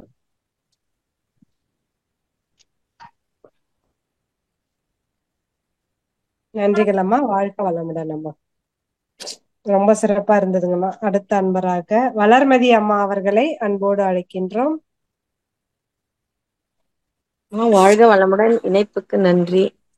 அம்மா வாழ்க வளமுடன். அம்மா வாழ்க வளமுடன்மா. சிறப்பா இருந்துச்சுமா உங்க உரை. கொஞ்சம் கேட்கல, அதை நான் யூடியூப்ல திருப்பி கேட்டுக்கிறேன். அம்மா இந்த 7 ஞான சக்கரங்கள் புக்கு எப்படிமா கிடைக்கும்? ஐயா சொன்னாரு இல்லையா? ஆமா, ஞான சக்கரங்கள் வந்து என்கிட்ட தான் கிடைக்கும். ஆ என்னோட நம்பர் வந்து சாட் பாக்ஸ்ல போட்டுருங்க. ஆ ஆ எனக்கு சரிங்கம்மா. ஃபோன் பண்ணீங்கன்னாக்க ஆ என்ன குறிச்சுக்கங்க, 93443 ஒரே ஒரு நிமிஷம் சொல்லுங்கம்மா. 93443 ஆ 52733 527 33 33 9344352733ங்களாம்மா? ஆமா, இதான் என்னோட வாட்ஸ்அப் நம்பர் எல்லாமே. உங்க சரிங்கம்மா. அட்ரஸ் எனக்கு அனுப்பிச்சீங்க அப்படின்னா சரிங்கம்மா. நான் அந்த அட்ரஸ்க்கு நான் புக் அனுப்பிச்சு வைப்பேன். மிக்க நன்றிம்மா. வாழ்க வளமுடன் அம்மா. வாழ்க வளமுடன் அம்மா. அடுத்த அன்பராக சாந்தி கண்ணன் அம்மா, வாழ்க வளமுடன்மா. நீங்க ஞான சக்கரங்கள் புக்கு சைதாப்பேட்டையில இருக்குதுன்னு சந்திராமா போட்டிருக்கிறாங்க. சரி, சைதாப்பேட்டையில இருந்தா வாங்கிக்கலாம். வாழ்க வளமுடன்மா. வாழ்க ஆமா ஆமா, என்னோட கேள்விமா, இன்னொரு புக்ல வந்து நீங்க அந்த சுழுமொழி நாடிது அந்த காட்டுனீங்களா? ஒரு புக்கு காட்டுனீங்களா? அது எந்த புக்லமா காட்டுனீங்க நீங்க? ஞான சக்கரங்கள் புக்ல தான் காட்டினேன். ஞான சக்கரம் புக்ல தான். அதுல வந்து மூலாதாரத்துல வந்து அந்த பாம்பு வந்து சுருண்டு இருக்கிறது அவ்வளவு அழகா இருக்குமா பாக்க பாக்க. ஆமா, அது இந்த 4th எடிஷன்ல தான் அது போட்டிருக்கிறேன். ஆமா, அது கிடைச்சது ஏதோ ஒரு புக்ல. அந்த 3 சுற்று 3.25 சுற்று அந்த சுழுமுனை அந்த மூலாதாரத்துல சுருண்டு படுத்துருக்கு. ஆக்சுவலா அது பாம்பு கிடையாது, பாம்பு தான் உள்ள படுத்திருக்குன்னு நினைச்சுக்க கூடாது. அந்த குண்டலினி சக்தி அந்த மாதிரி சுருண்டு படுத்திருக்குது. நம்ம தட்டி எழுப்புனா எது இப்படி சூடு பறக்க தேய்ச்சி தட்டி எழுப்புனா எது புஷ்ஷுன்னு எழும் அப்படின்னாக்கா பாம்பு தான் எழும் அப்படின்றதுனால அதை உருவகப்படுத்தி இருக்கிறாங்க. அது புஷ்ஷுன்னு எழுந்து வந்து நம்ம உச்சிக்கு கொண்டு வந்துடுறோம் இல்லையா, ஆக்கிரைக்கு கொண்டு வரும்போது அப்பதான் கரு மாறி அப்படின்றாங்க. இங்க இருக்கிற மூலாதாரத்துல இருக்க கரு மாறி நம்ம மேல வந்துடுறோம். அதுதான் பாரதி சொன்ன மாதிரி இன்று நான் புதிதாய் பிறந்தேன். எப்போ நம்ம தீட்சை எடுத்துக்கின்றோமோ அப்பதுல இருந்து அதுதான் நம்ம பிறந்த தேதிங்க. உயிரை உணர்ந்த நாள் தான் பிறந்த நாள். இப்ப ஆக்சுவலா எனக்கு 60 வயசு ஆகுது. தீட்சை எடுத்தனால பாத்தீங்கன்னாக்க எனக்கு 30 வயசு தான் ஆகுது. 30 வயசுல தீட்சை எடுத்துட்டீங்க நீங்க? உயிரை உணர்ந்த நாள், உயிரை உணர்ந்த நாள். சரி, அவ்வளவு நல்லா இருந்ததுமா. ஆனா இந்த முத்திரை வந்து செஞ்சா நமக்கு சோல்டர் வலி கூட கொஞ்சம் போகுமாமா? பண்ணி பாருங்க. அதாவது அவரவர் உடல்நிலையை பொறுத்து இருக்குதுங்கம்மா. வலி இருந்துச்சுன்னா பண்ணாதீங்க, வலிக்கல நல்லா இருக்குதுனாக்கா. ஏன்னா இப்படி வச்சாலே இந்த ஷோல்டர் நல்லா நிமிருது இல்லைங்களா, விரியுது. நல்லா உட்கார்ந்து பார்த்தா அது விரியுற மாதிரி இருக்கு, ஃபீல் ஆகுதுமா. ஃபீல் ஆகும். பெயின் இருந்தா பண்ணாதீங்க, நல்லா பெயின் ரிலீவா இருக்குது அப்படின்னாக்கா பண்ணுங்க. மிக்க நன்றிம்மா. நன்றி நன்றி அம்மா. வாழ்க வளமுடன். நன்றிகள் அம்மா. வாழ்க வளமுடன் அம்மா. ரொம்ப சிறப்பா இருந்ததுங்கம்மா, ரொம்ப நன்றி. கேள்வி யாரும் வரலைங்கம்மா. சரிம்மா, பரவாயில்ல. நிறைய செஞ்சுக்கலாமாம்மா?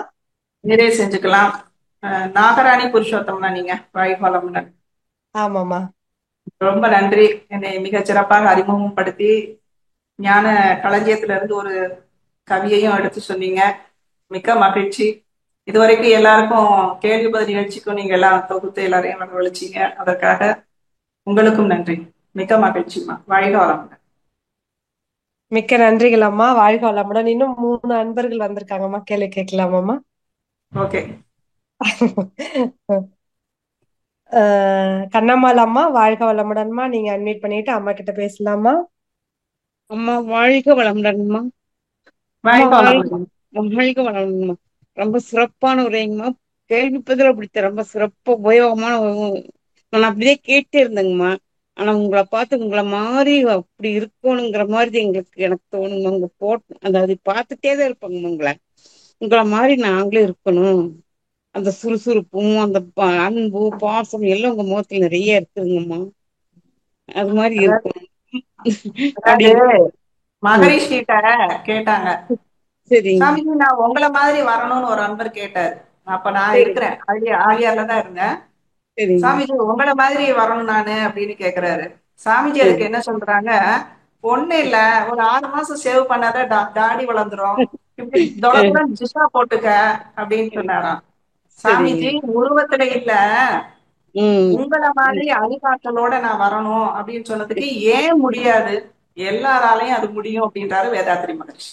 சரிங்கம்மா எல்லாருமே நமக்கு சிந்தனை ஆற்றல் இருக்குது, நாம தான் அதை உபயோகப்படுத்தணும். நிறைய புக்ஸ் கண்டிப்பாங்க ரீடிங் பண்ணணும், நிறைய புக்ஸ் ரீடிங் பண்ணணும், நிறைய தியானம் பண்ணணும், நம்ம பயிற்சிகளை சரிங்க முறையா பண்ணணும் அப்படின்னு சொன்னாக்க நிச்சயமாக அது இயல்பாக கிடைக்குமா, கிடைக்குங்க எல்லாராலையும் முடியும். வாழ்க்கை வளரணும். அம்மா அந்த புக்குக்கு வந்து நீங்க போன் பண்ணா அனுப்புவீங்க இல்லைங்களாம்மா? எனக்கு புக்கு வேணும். போன் பண்ணுங்க. இதுல வாட்ஸ்அப்ல எனக்கு அட்ரஸ் அனுப்புனீங்கன்னு சொன்னா நான் உங்க அட்ரஸ்க்கு புக் அனுப்பிச்சு வைப்பேன். சரிங்கம்மா சரிங்கம்மா. அந்த சாட் புக் பாக்ஸ்ல நம்பர் போட்டாங்க, சாட் பாக்ஸ்ல நம்பர் போட்டாங்க, நோட் நீங்க பண்ணிக்கங்க. சொன்னீங்க எழுதிட்டேங்கம்மா, நீங்க சொன்னதை வச்சு எழுதிட்டேங்கம்மா. ஓகேம்மா. சரிங்கம்மா நான் அதை பண்றேங்கம்மா. அதுக்கு வந்து நம்ம அது அமௌண்ட் அனுப்புறதுன்னா எப்படிங்கம்மா? இந்த ஜிபேல தான் அனுப்பணுமா? என்னோட ஜிபே நம்பர் இதுதான். நீங்க சரிங்க இதெல்லாம் பேசுனீங்கன்னா நான் சொல்லிடுறேன். சரிங்கம்மா சரிங்கம்மா சரிங்கம்மா. நன்றிங்கம்மா. வாழ்க வளமுடன். வாழ்க வளமுடன். நன்றிகள் அம்மா. அடுத்த அன்பராக மீண்டும் சாந்தி சுந்தரம் அம்மா. வாழ்க வளமுடன் அம்மா. வாய்ப்புக்கு நன்றி நாகராணி அம்மா. வாழ்க வளமுடன். அம்மா கீதாம்மா வாழ்க வளமுடன். பெரிய குளமா? பெரிய குளம். எப்படி கரெக்டா கண்டுபிடிச்சீங்க? பெரிய குளமா கேட்டீங்க, நல்லபடியா கேட்டீங்க. எனக்கு உங்களை மறக்க முடியாது. ஃபர்ஸ்ட்ல நீங்க 20 வருஷம் 25 வருஷத்துக்கு முன்னாடியே எங்க மன்றத்துக்கு வந்து எங்களுக்கு கிளாஸ் எடுத்திருக்கீங்க. அப்பெல்லாம் நாங்க டீச்சர் வாங்கின புதுசு இல்லைங்களா? உங்களோட தாட் மாதிரிதான் எனக்கும் ஒரு தாட். என்னன்னா, நமக்கு வயசு எனக்கு இப்ப 65. ஆனா நான் நினைச்சுக்குவேன், நம்ம 2002 தானே வாங்கணும், அப்ப நமக்கு வயசு இப்பதானே ஆகுது, கம்மி தானே அப்படின்னு நினைப்பேன். ஏன்னா அறிவுக்கண்ணை திறந்து வச்சாங்க மகான். அவங்கள்ட்ட தீட்சை வாங்கும் போதுதான் நம்மளுடைய முழுமையாக நான் ஒரு பிறப்பு கிடைச்சிருக்கு. அம்மா வயித்துல வந்தது வந்து நம்ம 60ல வந்தேன். மகரிஷிட்ட கிடைச்சது 2002 தான். சரிங்களாம்மா? ரொம்ப அற்புதமாக இருந்தது. எனக்கும் அந்த புக்கு வேணுங்கம்மா, ஞான சக்கரம் புக்கு. உங்களை கான்டாக்ட் பண்றேன்.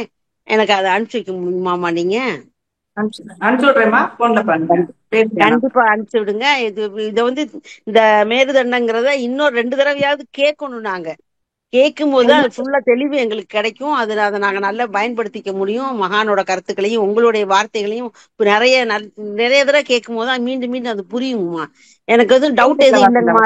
ரொம்ப அற்புதமாக இருந்தது. உங்களுடைய அருட்பணி சிறக்க இந்த சகோதரியின் அன்பு வணக்கங்களும் வாழ்த்துக்களும் அம்மா. நன்றி சகோதரி, வாழ்க்கலாம். நீங்க ரொம்ப அழகா இருக்கீங்கம்மா. ஒரு நாளைக்கு ஒரு நாள் அழகாயிட்டே இருக்கீங்க. ஐயோ ஜில்லுன்னு இருக்க. ரொம்ப நன்றி, வாழ்த்துக்கள். வாழ்க வளமுடன். வாழ்க வளமுடன். நன்றிகள் அம்மா. வாழ்க வளமுடன். அடுத்த அன்பராக பாண்டிய செல்வி அம்மா, நீங்க அட்மிட் பண்ணிட்டு அம்மா கிட்ட பேசலாமா? உங்களுக்கு அட்மிட் கொடுத்துருக்கோமா? வாழ்க வளமுடன் அம்மா. வாழ்க வளமுடன் அம்மா. இப்ப குழந்தைங்களை பத்தி கொஞ்ச நேரத்துக்கு முன்னாடி கேட்டிருந்தாங்க, நீங்க சொன்னீங்களம்மா. இன்னும் கொஞ்சம் அவங்கள அப்படியே வாழ்த்துறத பத்தி இன்னும் கொஞ்சம் தெளிவா சொல்லுங்கம்மா. எந்த மாதிரி எல்லாம் வாழ்த்தணும்? அவங்க தூங்கையில வாழ்த்தலாம்னு சொல்றாங்க, இல்ல காலையில வாழ்த்துறது? ஏன்னா இப்போ நிறைய பேரண்ட்ஸுக்கு தான் சேலஞ்சஸ் அதிகமா இருக்கு. நாங்களாம் பெங்களூர்ல இருக்கோம். அது கொஞ்சம் இன்னும் நீங்க தெளிவா சொல்லுங்கம்மா. நீங்க முதல்ல நல்லா தவம் பண்ணிக்கங்க. ஓகேமா. நல்ல தவம் பண்ணி நல்ல மைண்ட் ஃப்ரீக்வன்சி லோ லெவலுக்கு வந்துக்கங்க. காலை வேளையில அவங்க தூக்கத்துல இருப்பாங்க பாத்தீங்களா, அந்த நேரம் நீங்க அவங்க பக்கத்துல உட்கார்ந்து அவங்க நல்ல இந்த கைகளை பாசஸ் மாதிரி கொடுத்து அவங்க என்னவா வரணும் நீங்க சொல்றீங்களோ அந்த மாதிரி வாழ்த்துங்க. வாய்விட்டே வாழ்த்துறாங்களாமா? நல்லா எக்ஸாம் நல்லா எழுதணும், இல்ல அவங்களுக்கு காய்ச்சல் இருக்குது, காய்ச்சல் குணமாகணும், இல்ல அவங்களுக்கு தலைவலிக்குது, அது குணமாகணும், இல்ல இவன் குணம் சுறுசுறுப்பா இல்ல, சோம்பலா இருக்கிறான், நல்லா வரணும் அப்படின்ற மாதிரி நீங்க என்ன செய்யணும்? அந்த பாசஸ் கொடுப்போம் இல்லைங்களா, கண்ணாடி பயிற்சி பண்ணி அது வந்து வெளியில யாருக்கும் நீங்க கொடுக்க வேண்டாம், நீங்க கொடுக்கணும். ஏன்னா அவங்க நம்பிக்கை இருக்காது, வெளியில கொடுக்கறவங்களுக்கு வந்து நம்பிக்கை இருக்காது. என்ன இவங்க கொடுத்து நமக்கு என்ன ஆக போகுது அப்படின்னு நினைப்பாங்க. அதனால நீங்க நம்ம வீட்டு குழந்தைங்களுக்கு நம்பிக்கை உள்ளவங்களுக்கு மட்டும் நீங்க இதை பண்ணுங்க. ஓகேவா? அவங்க தூங்கும் போது அதிகாலை வேளையில நீங்க நல்லா தவம் பண்ணிட்டு அவங்களுக்கு வாழ்த்துங்க. எப்படி வளரணும்னு நினைக்கிறீங்களோ அப்படி வாழ்த்துங்க. வாழ்த்து ஒரு பக்கம் இருந்தாலும் அந்த குழந்தையினுடைய கருமையம் கொஞ்சம் இருக்குது. சுற்றுப்புற சூழலும் இருக்குது. சரிங்கம்மா. ஏற்கனவே சொன்ன மாதிரி அவங்க கூட பழகக்கூடிய நட்புகள், நம்ம வீட்டு சூழ்நிலை, இதுவும் அவங்களை வந்து கொஞ்சம் மாற்றம் ஏற்படலாம். ஓகேம்மா. அதனால வந்து வாழ்த்து ஒரு பக்கம் இருக்குது. நம்ம முதல்ல எந்த மன அலைச்சூழல இருந்து வாழ்த்துறோம் அப்படின்றதுதான் முக்கியம். நம்ம நல்ல லோ லெவலுக்கு, மைண்ட் ஃப்ரீக்வன்சி லோ லெவலுக்கு கொண்டு வந்துட்டு பீட்டா ஆல்பா தீட்டா டெல்டா லெவலுக்கு கொண்டு வாங்க. அந்த மன அமைதியில இருந்துட்டு நீங்க மார்னிங்ல வாழ்த்துங்க. சரிங்கம்மா. வாழ்த்தை எழுதலாம்னு சொல்றாங்களே, அது எவ்வளவு தூரம் உண்மைமா? பிள்ளைங்களுக்காக வாழ்த்து எழுதலாம்லாம் சொல்றாங்களாங்கம்மா. வாழ்க வளமுடன் எழுதலாங்களா? ஆமா, அந்த இப்பவும் சாட் போர்ட்ல போட்டுட்டு இருக்கிறாங்க. என் பிள்ளைக்கு அப்படி இருக்குது, காய்ச்சல் இருக்குது, வாழ்த்துங்கன்னு எல்லாம் போட்டுட்டு இருக்காங்க. சரிங்களா? நம்ம ஒரு மெக்கானிக்கலா வாழ்த்துவோம். எழுதுறது நான் இப்ப புதுசா கேக்குறேன். இன்னும் ஸ்ரீராமன் எழுதுவாங்க, வேற எந்த இறைவன் பேரை தான் எழுதுவாங்க. இந்த குழந்தைகளை நல்லா இருக்கணும்னு எழுதணும்னு வேற நான் இப்பதான் புதுசா கேக்குறேன். எனக்கு தெரியல. ஓகேம்மா, நீங்க சொல்ற மாதிரியே நான் செய்யறேம்மா. நன்றி அம்மா. நானும் அம்மா வீட்டு பெரியகுளம் தான். நீங்க ஒரு 16-17 வருஷத்துக்கு முன்னாடி காயகல்பம் நீங்க தான் எனக்கு எடுத்தீங்கம்மா. அப்படிங்களா? ஆமா ஆமா, ரொம்ப நன்றிம்மா. இன்னும் அவங்க சொன்ன மாதிரி அந்த ஃபேஸ் எனக்கு இன்னும் ஞாபகம் இருக்கு. அப்படியா? ரொம்ப நன்றி அம்மா. வாழ்க வளமுடன். நன்றிகள் அம்மா. வாழ்க வளமுடன். நிறைவான அன்பராக மோட்டோஜி அப்படின்ற பேர்ல வந்திருக்கீங்க. உங்க பேரை சொல்லிட்டு நீங்க அம்மா கிட்ட பேசலாம். மோட்டோஜி 54 5G உங்களுக்கு அட்மிட் கொடுத்துருக்கோம். ஹலோ, வணக்கம்மா. வாழ்க வளமுடன். வணக்கம். வாழ்க வளமுடன்மா.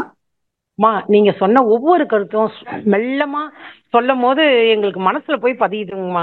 ஏன்னா குறை சொல்லல, எல்லா ஆசிரியர்களும் நிறைய விஷயங்களை கொடுக்குறாங்க. அந்த கொடுக்கும் போது நான் வந்து அவங்க அதுல ஒரு வேகம் வரும்போது எங்களால அக்செப்ட் பண்ணிக்க முடியல. சரிங்களா? அந்த ஒவ்வொரு வார்த்தைகளுக்கும் அந்த இடைவெளி விடும் போது எங்களால வந்து வாழ்ந்து உள்ள போக முடியுதுங்கம்மா. ரொம்ப சந்தோஷம். நீங்க ரொம்ப புரியுற மாதிரி சொன்னீங்க. வாழ்த்துக்கள்மா, வாழ்த்துக்கள்மா. வாழ்க வளமுடன்மா. மறுபடியும் உங்க ஸ்பீச்சை யூடியூப்ல கேட்டா எங்களுக்கு நல்லா இருக்கும்னு தோணுது. யூடியூப்ல கேளுங்க. எத்தனை தடவை கேட்டால யூடியூப்ல என்ன நாளைக்கு போட்டுருவாங்க, நீங்க மறுபடியும் கேட்கலாம். ஓகேம்மா, நன்றிம்மா. வாழ்த்துக்கள்மா. நீங்க நல்லா இருக்கணும்மா. வாழ்க வளமுடன். வாழ்க வளமுடன்மா. நன்றிகள் அம்மா. வாழ்க வளமுடன். வாழ்க வளமுடன் அம்மா. நிறைவு செஞ்சுக்கலாமா? நிறைவு செஞ்சுக்கலாமா?